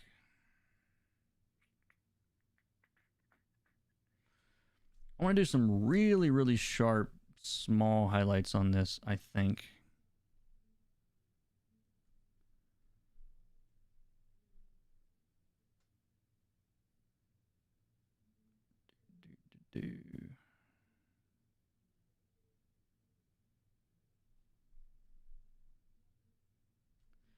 Like as if this thing's got like a beveled edge or something, maybe.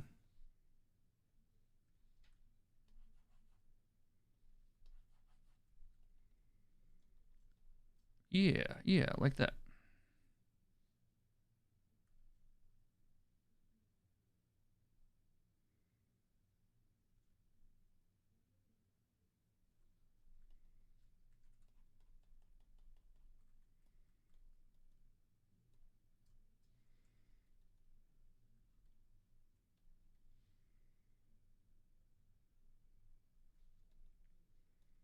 I'm actually going to turn on anti-aliasing for once.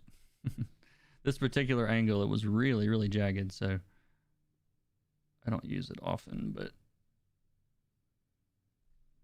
certain angles, the lines just come, yeah, it's a lot better.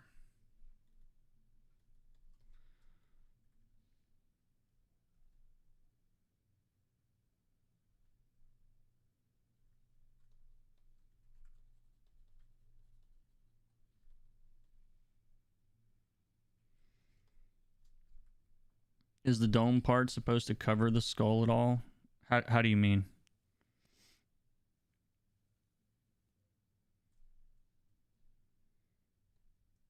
Hello, welcome, Darklock.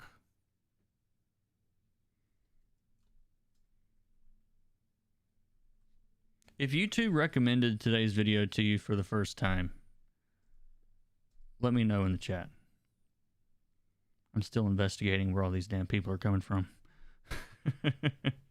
I don't mind that you're here. I'm just really curious. Let's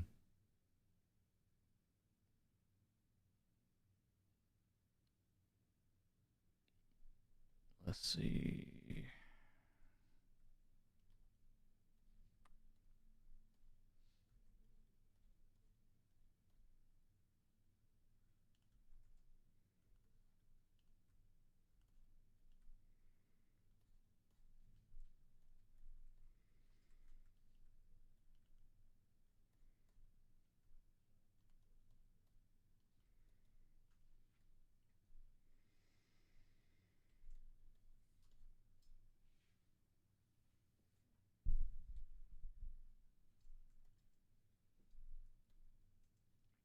All right.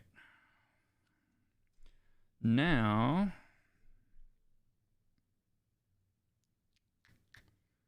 what do I want to do now? Oh, let's do these glowing things, and then we're going to do some adjustments on his skin. So I'm going to select all this stuff. And so much of this is on a new layer, just so I don't have to worry about selections.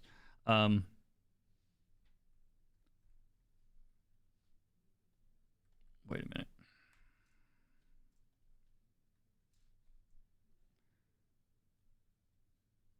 And let's fill that with a color.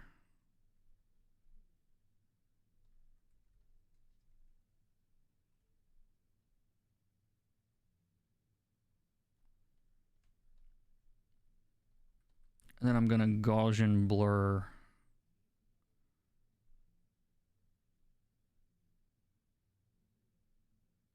those things so they look like they're, whoops, lost it. Look like they're glowing a little bit.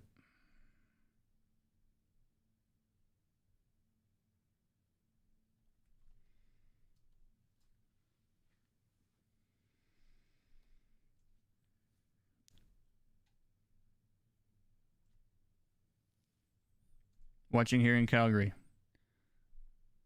Welcome, all my Canadian buddies. Can I come live with you? Do you have a couch? Do you have room? All right. I meant the top of the skull, the dome part. Is it below the bottom? Is the top of the skull in the dome part? Yeah, I think so. Yeah, I think it goes into the dome thing.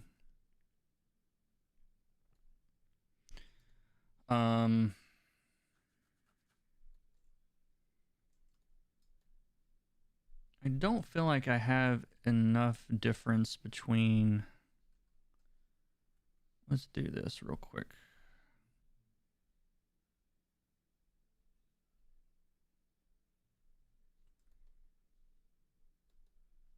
Yeah, here and here, I think I want this to be a little bit brighter.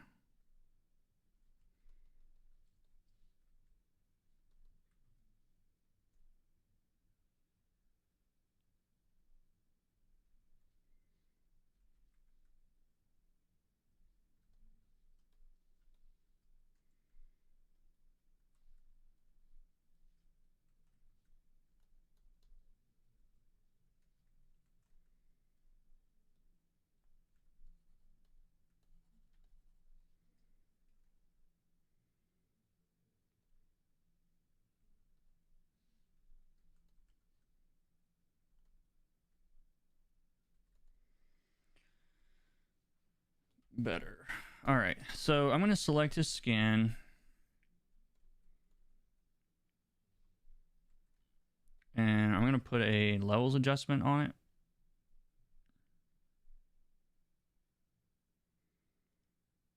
And I'm brightening it up a little bit.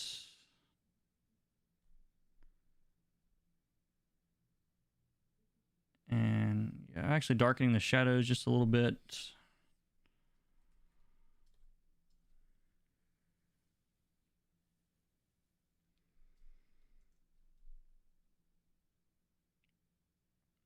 I don't like how there needs to be a glow over all these guys, I think, from the top, because it doesn't look like he's under a spotlight much to me right now. So,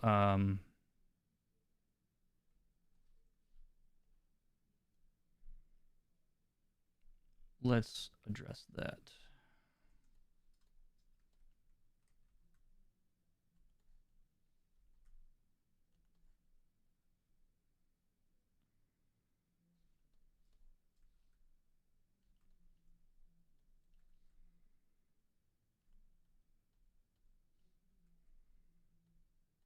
I'm putting a little bit of like bloom effect on the top of his head because that would reflect a lot of light. I'm also curious if I change this color.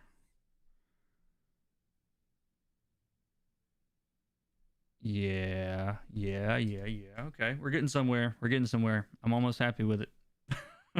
It's taking me a while. I'm like, what is wrong with this?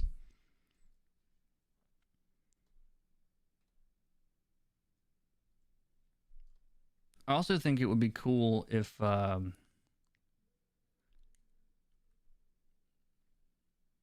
let's see. I think it would be cool if this thing threw a little bit of pink light or orange light or whatever color it is onto his hands.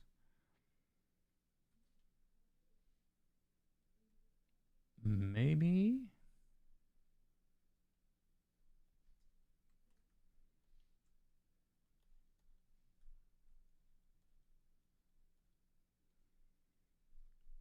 Because, you know, the light would be coming through this thing and it would definitely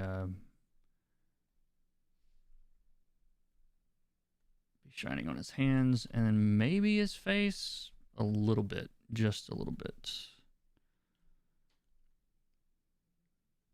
You see, this is why I use hard light. You see how it really just affected the shadows more than it affected like that pink on his face? It's hitting the shadows more than his face, than the highlights on his face, I mean. Which is what would happen. The bright light from the top is brighter than the light coming off this, so the light from this would only show up in the shadows from the primary light source. Does that make sense?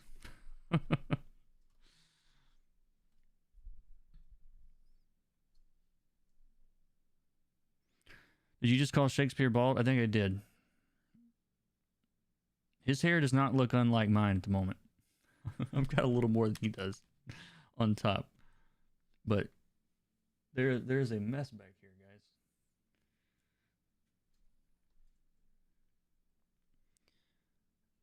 And let's see. I'm also going to brighten up.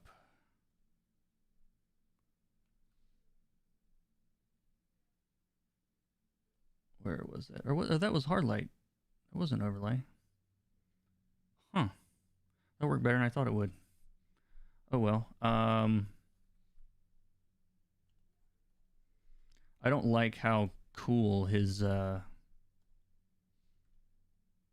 collar is. I want it to be warmer.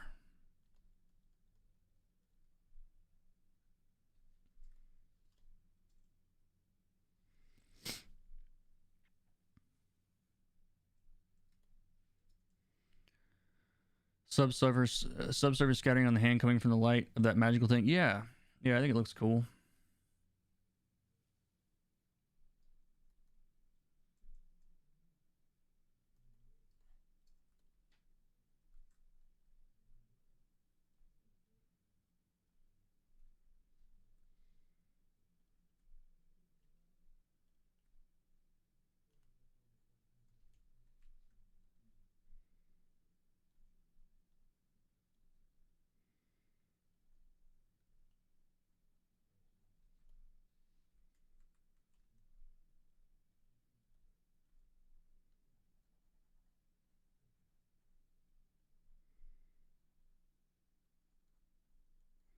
I'm just throwing in a little bit more detail on this book.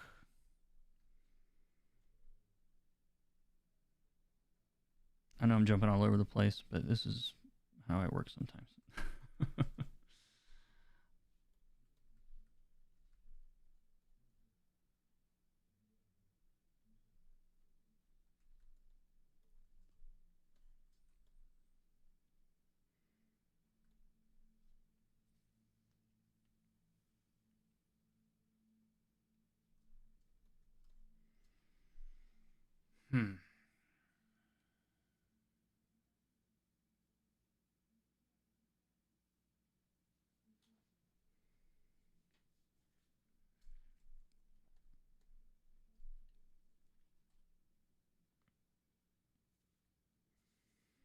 All right, I'm going to step away for a second and stretch and refill my water. And I'll be right back. Just a few minutes. Have some questions for me. So I have something to talk about.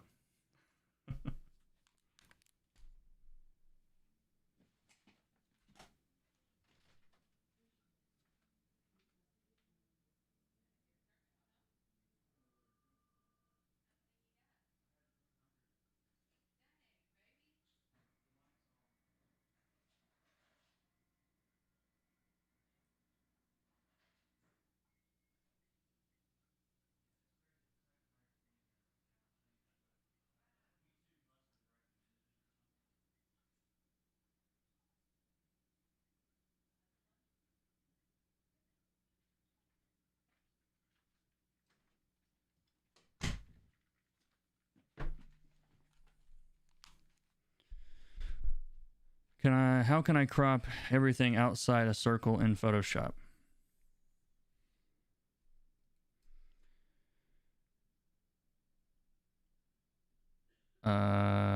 Well, you could make a selection out of your circle, whatever that is, invert it, and if you had something in around it, just click the mask button down here at the bottom, and well, I did it the wrong way, but there we go. Hit the mask button, and that will, you know, remove anything around whatever you selected.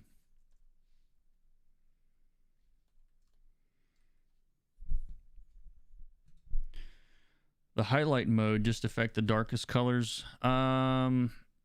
It's hard light, but no. Hard light affects everything, but it affects. It's hard to think. It's hard to kind of describe it. So overlay affects the colors that are, man, I don't even know how to describe this. I know what it looks like. Hard light affects everything. So like if you have a bright color, it's going to make it brighter. Okay. Brighter all the way up to, even if you're slightly brighter than 50% gray, it brightens. Okay. But if you are below 50% gray, it darkens. So it just depends on what you're it depends on what you're trying to do.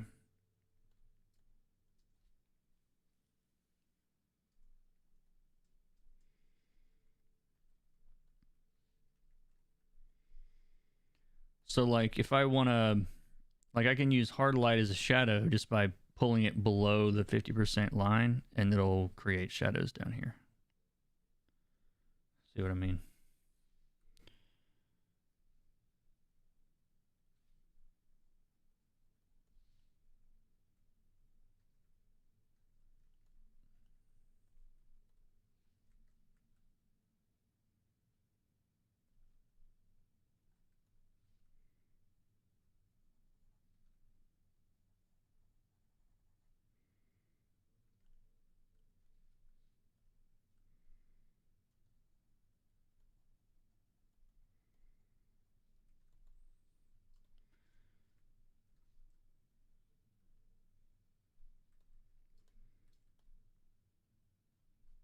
Hard light is the thing that does the thing.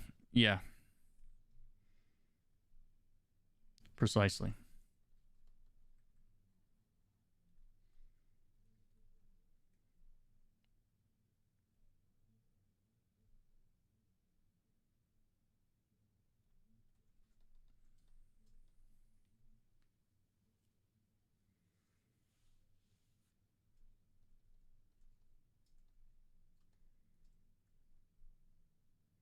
This has been really fun. I haven't really had a chance to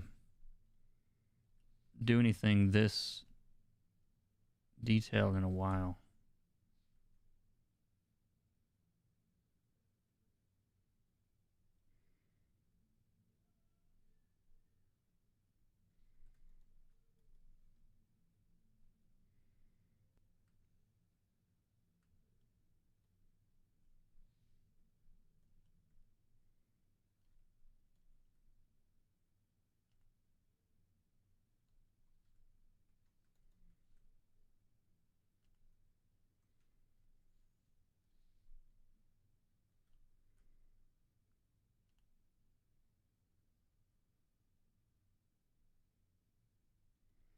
I've never been super pleased with Photoshop's smudging tools. Maybe I just don't have the right ones.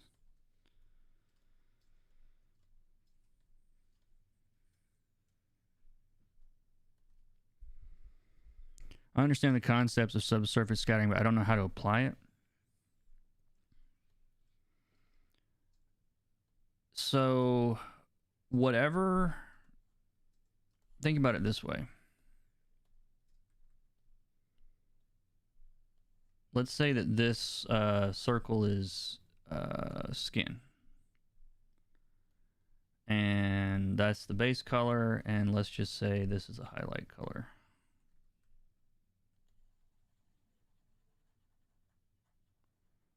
All right. So if we zoom up, let's do this. So if we take,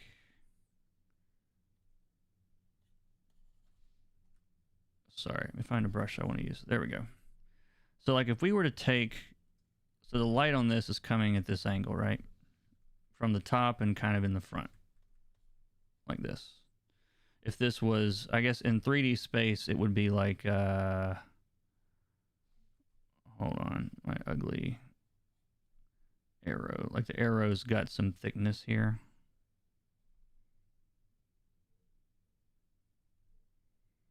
All right, so the light's coming at this angle, right? So at the point that's perpendicular to the light source is where you got this terminator, right? And if we zoom up on this, and I'm gonna, this is not to scale or anything, but let's say that this is my, let's say that this is the edge of the skin, and this is the light side, and this is the dark side, right? So when the light is cutting across at this angle, okay, so these are all beams of light, right? So skin's actually has depth to it, right? Like it's not just you know, it's not a single thin layer. Like skin has, you know, some thickness to it. I'm terrible at drawing on my intuos, but so as the light is coming in like this, do you notice how as I draw these lines straight across, there's more light that's passing through this area? These white lines are very short through here. And then where the point where the skin is thickest, there's actually more light passing through, okay? So what the light does, it comes into the skin and it starts bouncing around in here before it is reflected out. Well, every time it bounces inside the skin, it's picking up the color again, you know? And so, you know, if it starts off this color, let's say, it bounces off itself, it gets a little bit brighter and it gets a little bit more red because it's picking up blood every time. So along this edge where you're basically parallel, not parallel, where you're perpendicular, I guess is the word, to your light source, all this area through here, along the edge that's turning away, is going to be warmer because there's more skin that it's passing through, and the light that is touching this side, or like in this case over here, more of that's just being reflected straight back because it's, you know, it's coming right at it, so it's reflecting right off. It's not penetrating as much skin before it comes back out, and so it doesn't have enough time, which is not really the right term. It does not bouncing enough to pick up enough warmth in those areas, or in the shadow for that matter. But through here it is, which is what you're getting here, which is what you're seeing, like along these edges, along this edge, along this edge, like all of these areas that are turning away from the light source, which in this case, basically all the surfaces of the skin that are sideways, you know, that are vertical, I guess you would say. Does that make sense? Does that help at all? It's a complicated thing to wrap your head around.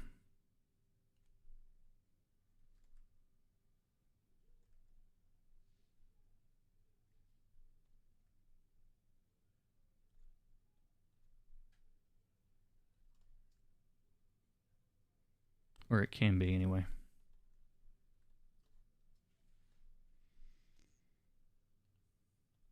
Tangent lesson. Do you always use a saturated red for that, or are there situations you use a different color? It depends. It depends on the color of the light and the color of the skin and all that stuff. It's going to vary. I mean, this is pretty close to just a local color, so it's, you know, it's working out that way. But it might be a little bit more purple. It might lean toward blue. Like, it totally depends on your light source. All right, I'm gonna do, let me see what this looks like. Yeah, I just applied that same, so that levels adjustment that I did on his skin earlier, I just went to the mask for that and added white to the skull to add that to the skull.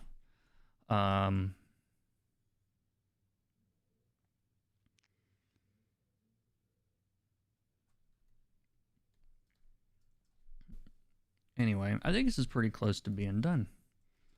I think I want to do some, let's see, I want to do some like smoky, like cloud effects or something coming off these thingamajigs. I'm going to update the title now that we're in Photoshop, by the way.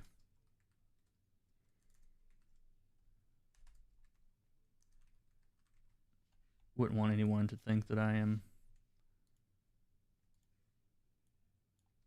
trying to grab the Procreate audience. I've got so many of these brushes and I never use them. Let's see what we have here. Beautiful.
Cool.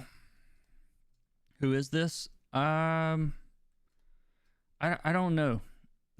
I'm sorry. I probably should know. I don't know if it's. I think it's might be Shakespeare. Don't quote me on that. It's from a book called A Dark Interlude. I'm just doing the covers, so I'm not an expert on what's happening in the story. But I think this is like. I think this is somebody famous. I don't know.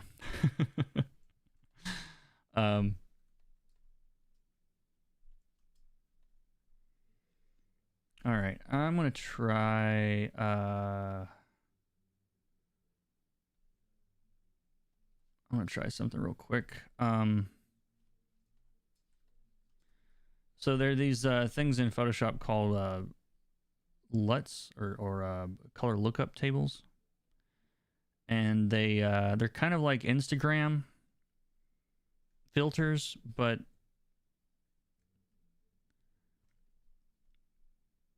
they're in Photoshop. And this one is it's called 3 Strip, and it kind of warms everything up a little bit. And there's so much warm on here anyway. I think I kind of like that. You know what I'm saying? You know what though? He would definitely have some of that pink. Oh, all these layers. I forgot. In Procreate, all of these layers, you can tell what layer it is without opening it up. But I forgot Photoshop doesn't do that. Almost all of these hard light layers are just out of convenience of being able to change the color easily if I want to. But yeah, I definitely want some of this showing up on his collar.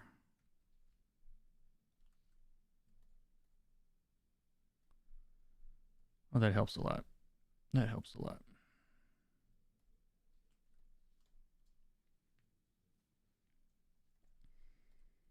And a little bit on his shirt.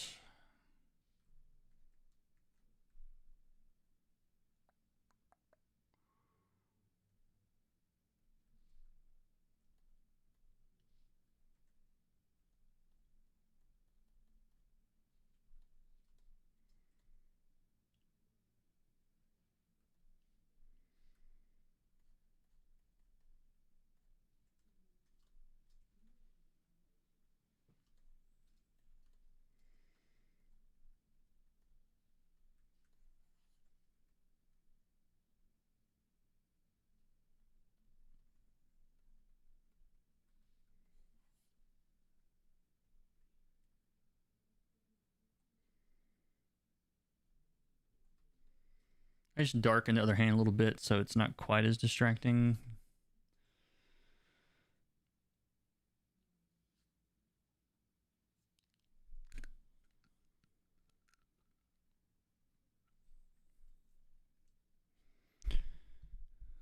You should do a vid about coloring night scenes. I guess I should. I get asked that all the time, and I don't understand I need to understand more about what do you guys, those of you that struggle coloring night scenes, what aspects of coloring night scenes are difficult for you? Because I don't color them any different than I do anything else. And so it's hard for me to I'm trying to understand what parts of it are confusing so that I can make a video about those things, because it's hard for me to figure out what getting the bluish hue.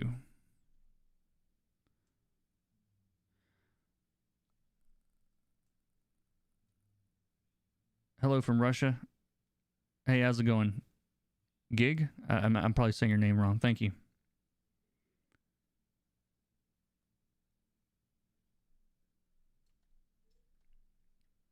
Well, for starters, there's a huge lack of light at night.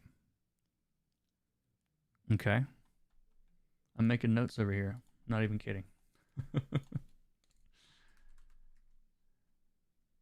I can see it now. 5 reasons coloring night is hard and how to fix it. With me in the thumbnail going.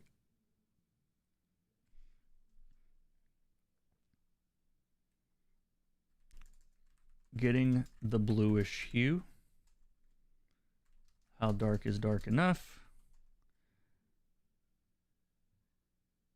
The huge lack of light.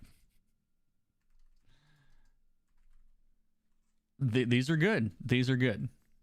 So like, I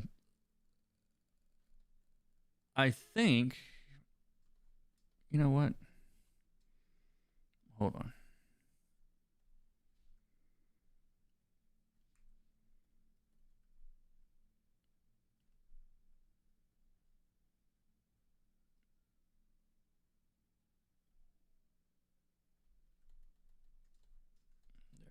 A little bit of pink on the book. Don't forget to fill it with red circles and emojis. Yeah, I know. Let me find a cover. Or let me just find something. I'm gonna give you guys, until I make a video about night eventually. I'll give you a little bit of something that may help.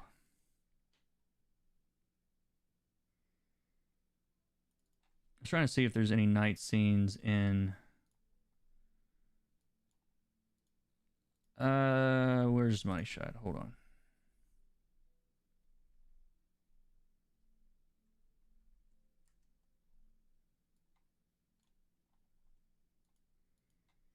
Sorry, bear with me, guys. We're gonna get you some help. Some help with your nights.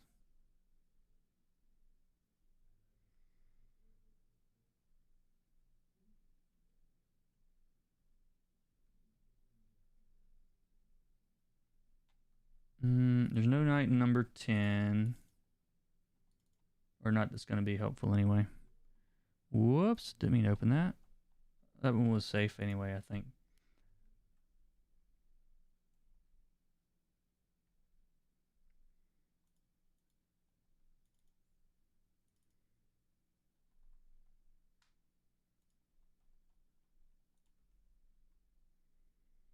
I'll just take one of these and we'll convert it to nighttime. How about that? I don't have any night scenes that I can. There's got to be one in here somewhere. Oh yeah, this scene. Okay.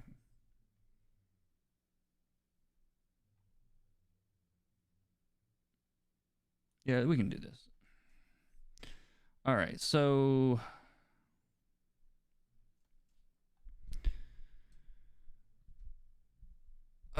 the definitive night scene coloring guide. The thumbnail is I'm in the dark with a light bulb over my beard. That would be so funny though.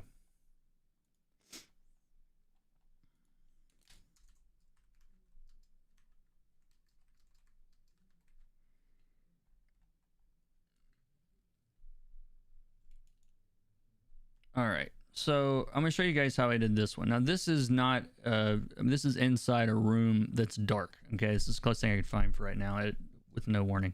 What about in the beard? I could like put my phone light in there and turn everything else off.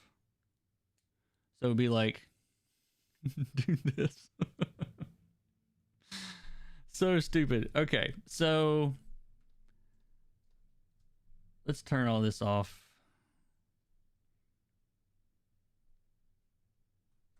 All right, so I started on this book, on this page, with everything pretty much being local color. I mean, it's whatever color that they are, okay?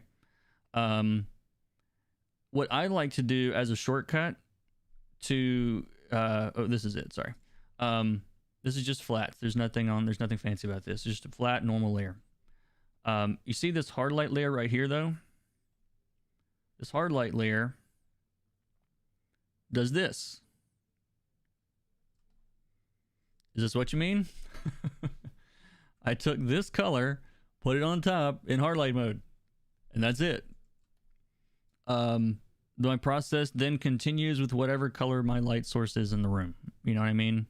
And if it's no light source, you have to make a light source, you know? Which is usually, if it's nighttime, it depends on what's going on. I mean, but there's no such thing as like the lights are out in comics. The lights are always on in comics. Okay? There always has to be light, whether you like it or not.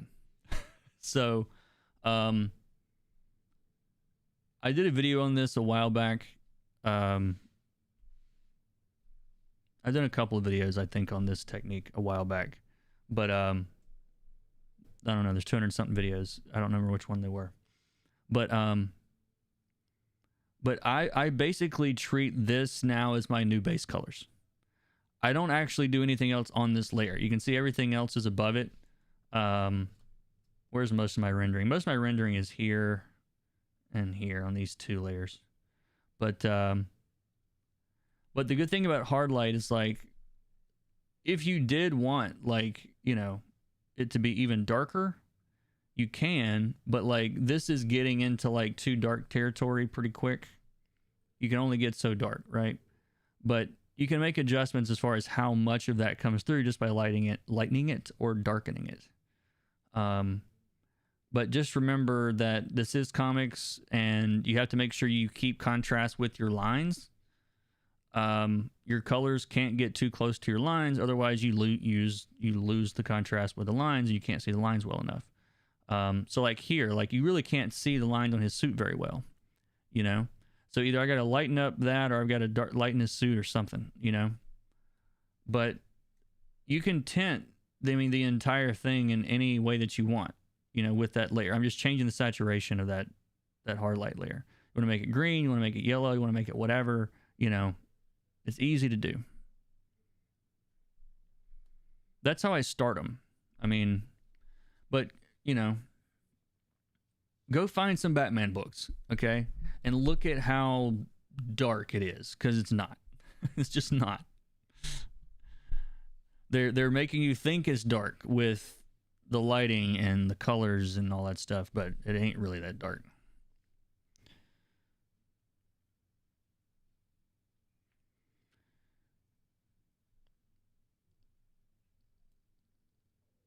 Make sense? Does that help?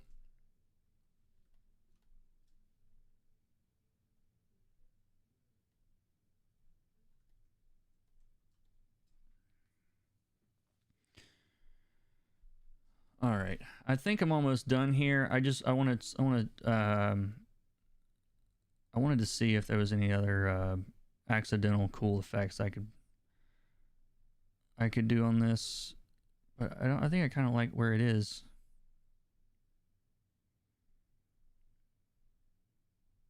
There's a night from day version of this too. And on these, you can also set the mode to color. It really changes the look of the thing, but it doesn't affect the values that much that way. That's where I think I want to be. So there's this RGB version, there's CMYK version. Very little difference in those, which is what we want. Questions, comments, concerns?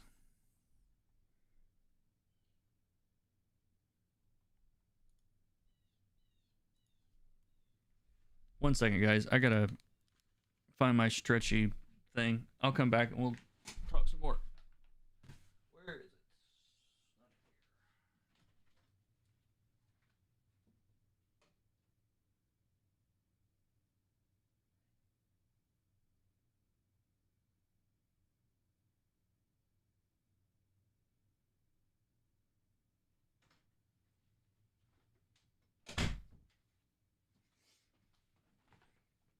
By the way, if you do want to support what I'm doing, you'll be shocked to learn there's links in the description. I know. Never heard of such a thing. But yeah, you know, subscribe, like button, all that stuff. Help me out. Especially all you new people that came out of the ether today. Yeah, there's 81 people here still. This is nuts. Yeah, I'm going to show you guys this. This is my these are my analytics for today. If you're new here, there's been 8,000 playbacks on this stream today. I normally have about 40 or 50 people in these streams, so I don't know what happened today. It just exploded up to 327. That's a new record. I don't know where YouTube had to have, I guess they did something. They didn't stay very long. I don't know what that means. Looks great. Yeah, I'm really happy with how this turned out. This turned out pretty cool. I'm glad the cube thing worked out. I didn't know where that was gonna. I didn't know if that was gonna work or not. Growth. Is this what growth is on YouTube? Just sudden? It just happens like that? I bumped randomly into your stream. Yeah, I think YouTube actually showed some people today for some reason. I'm shocked. Or the Taylor Swift shout out. That's right. Well, what question do you guys have? Since I have a new captive audience, anything you want to know about color? We'll talk about color for a bit, and then I'll wrap this up. But yeah, any of your pressing questions about whatever, color, comics, art, I don't care. This is social activity for me. The dark magic of YouTube recommendations. I've been on YouTube for 7-8 years now. How long have I been on YouTube? That's never happened. So that's why I was like, what?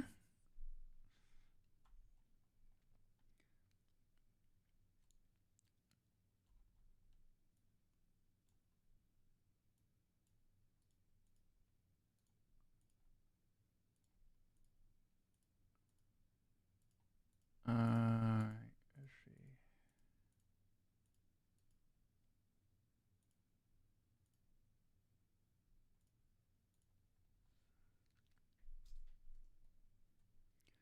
No questions? If I sit here and keep looking at this, I'll keep fiddling with it.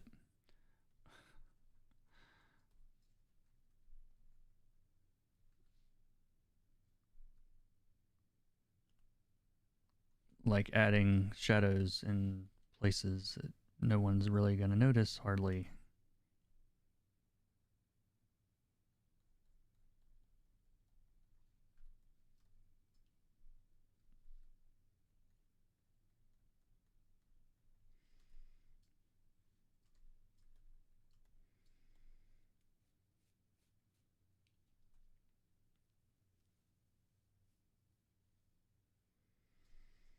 Yeah, I'm going to send this to Rebekah now. Actually, she usually responds pretty quick, and see what she thinks.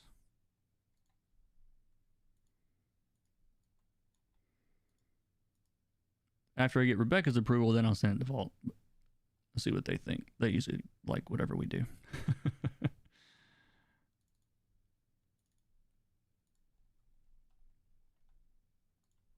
But yeah, I like to get Rebekah's sign off before I send it to them.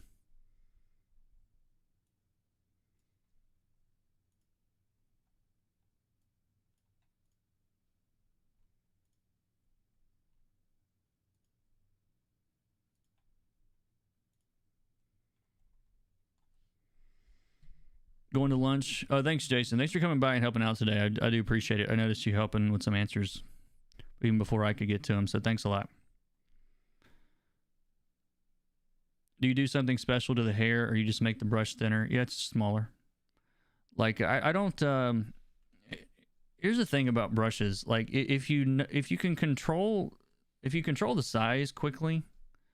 Like I use the if you hold down Alt and right click, you can change the size going left and right, or you can change the hardness, which I never really do, going up and down. But yeah, changing the brush really quickly like that means that, like, even with a let me show you real quick. This is kind of a low res thing, but I can take a soft airbrush and like detail with it. This is not very bright. There we go. Not enough contrast. So if I need something like really sketchy and light, like I can almost use it like a pencil, or I can make it big and you know, airbrush with it. Like, but yeah, just because you see like two different types of stroke doesn't necessarily mean it's the same, you know, that it's not the same brush, you know? And I don't like switching brushes very much, like a lot. Like I don't want to change brushes all the time.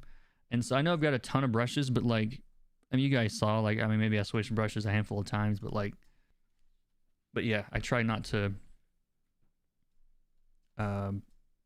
change brushes too much.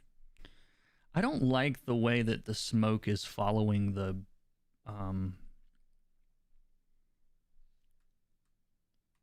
what you call it. Was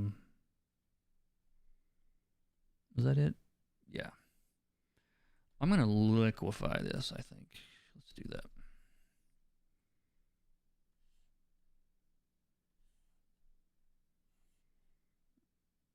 Okay, what if I want to... I never use liquefy.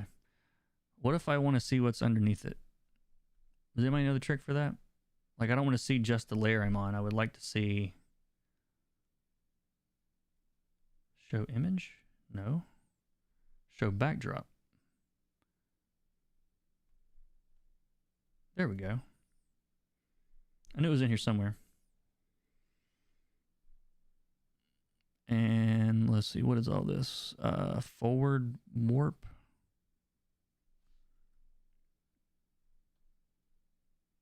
The backdrop settings are preventing the freebie from showing image changes. Well, never mind. Whoa.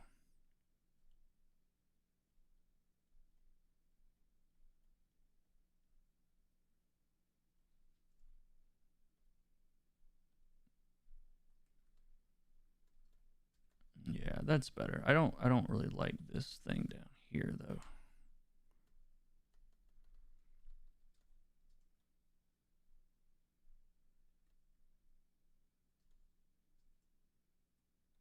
Yeah, that's better.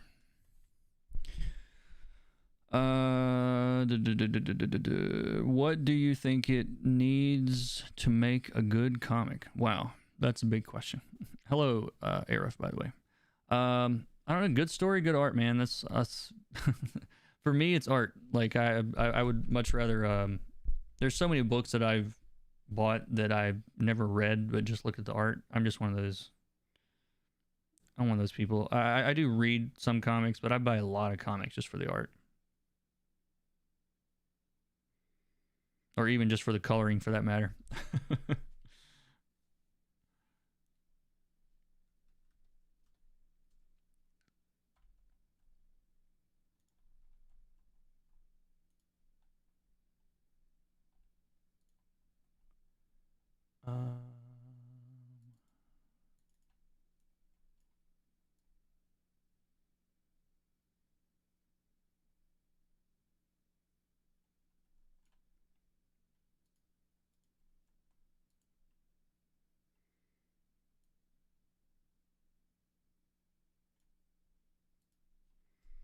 Sorry, I'm sending this to Rebekah now to see what she thinks.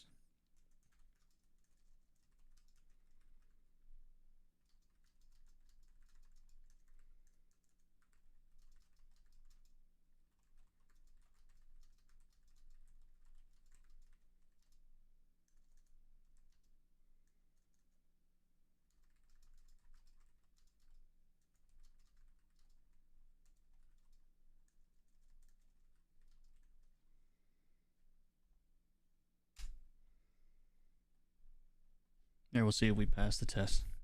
But yeah, I'm not seeing any. I'm not seeing much in the way of questions here. So last call before I shut it down for today. Anything you guys want to know?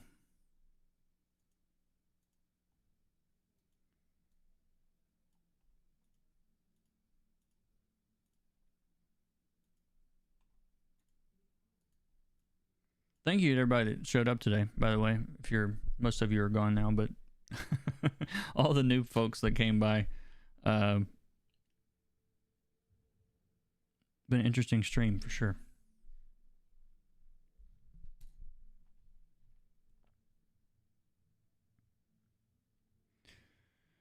Thank you, Jess. Yeah, my stomach's turning too. It's time for lunch, I think. But again, thank you all for coming. I really appreciate it today. It's been fun. And I will see you guys in the next one, wherever that is. So take care of yourselves. Stay safe. Wear a mask. Wash your hands. All that good stuff. And I will see you guys in the next one. Take care.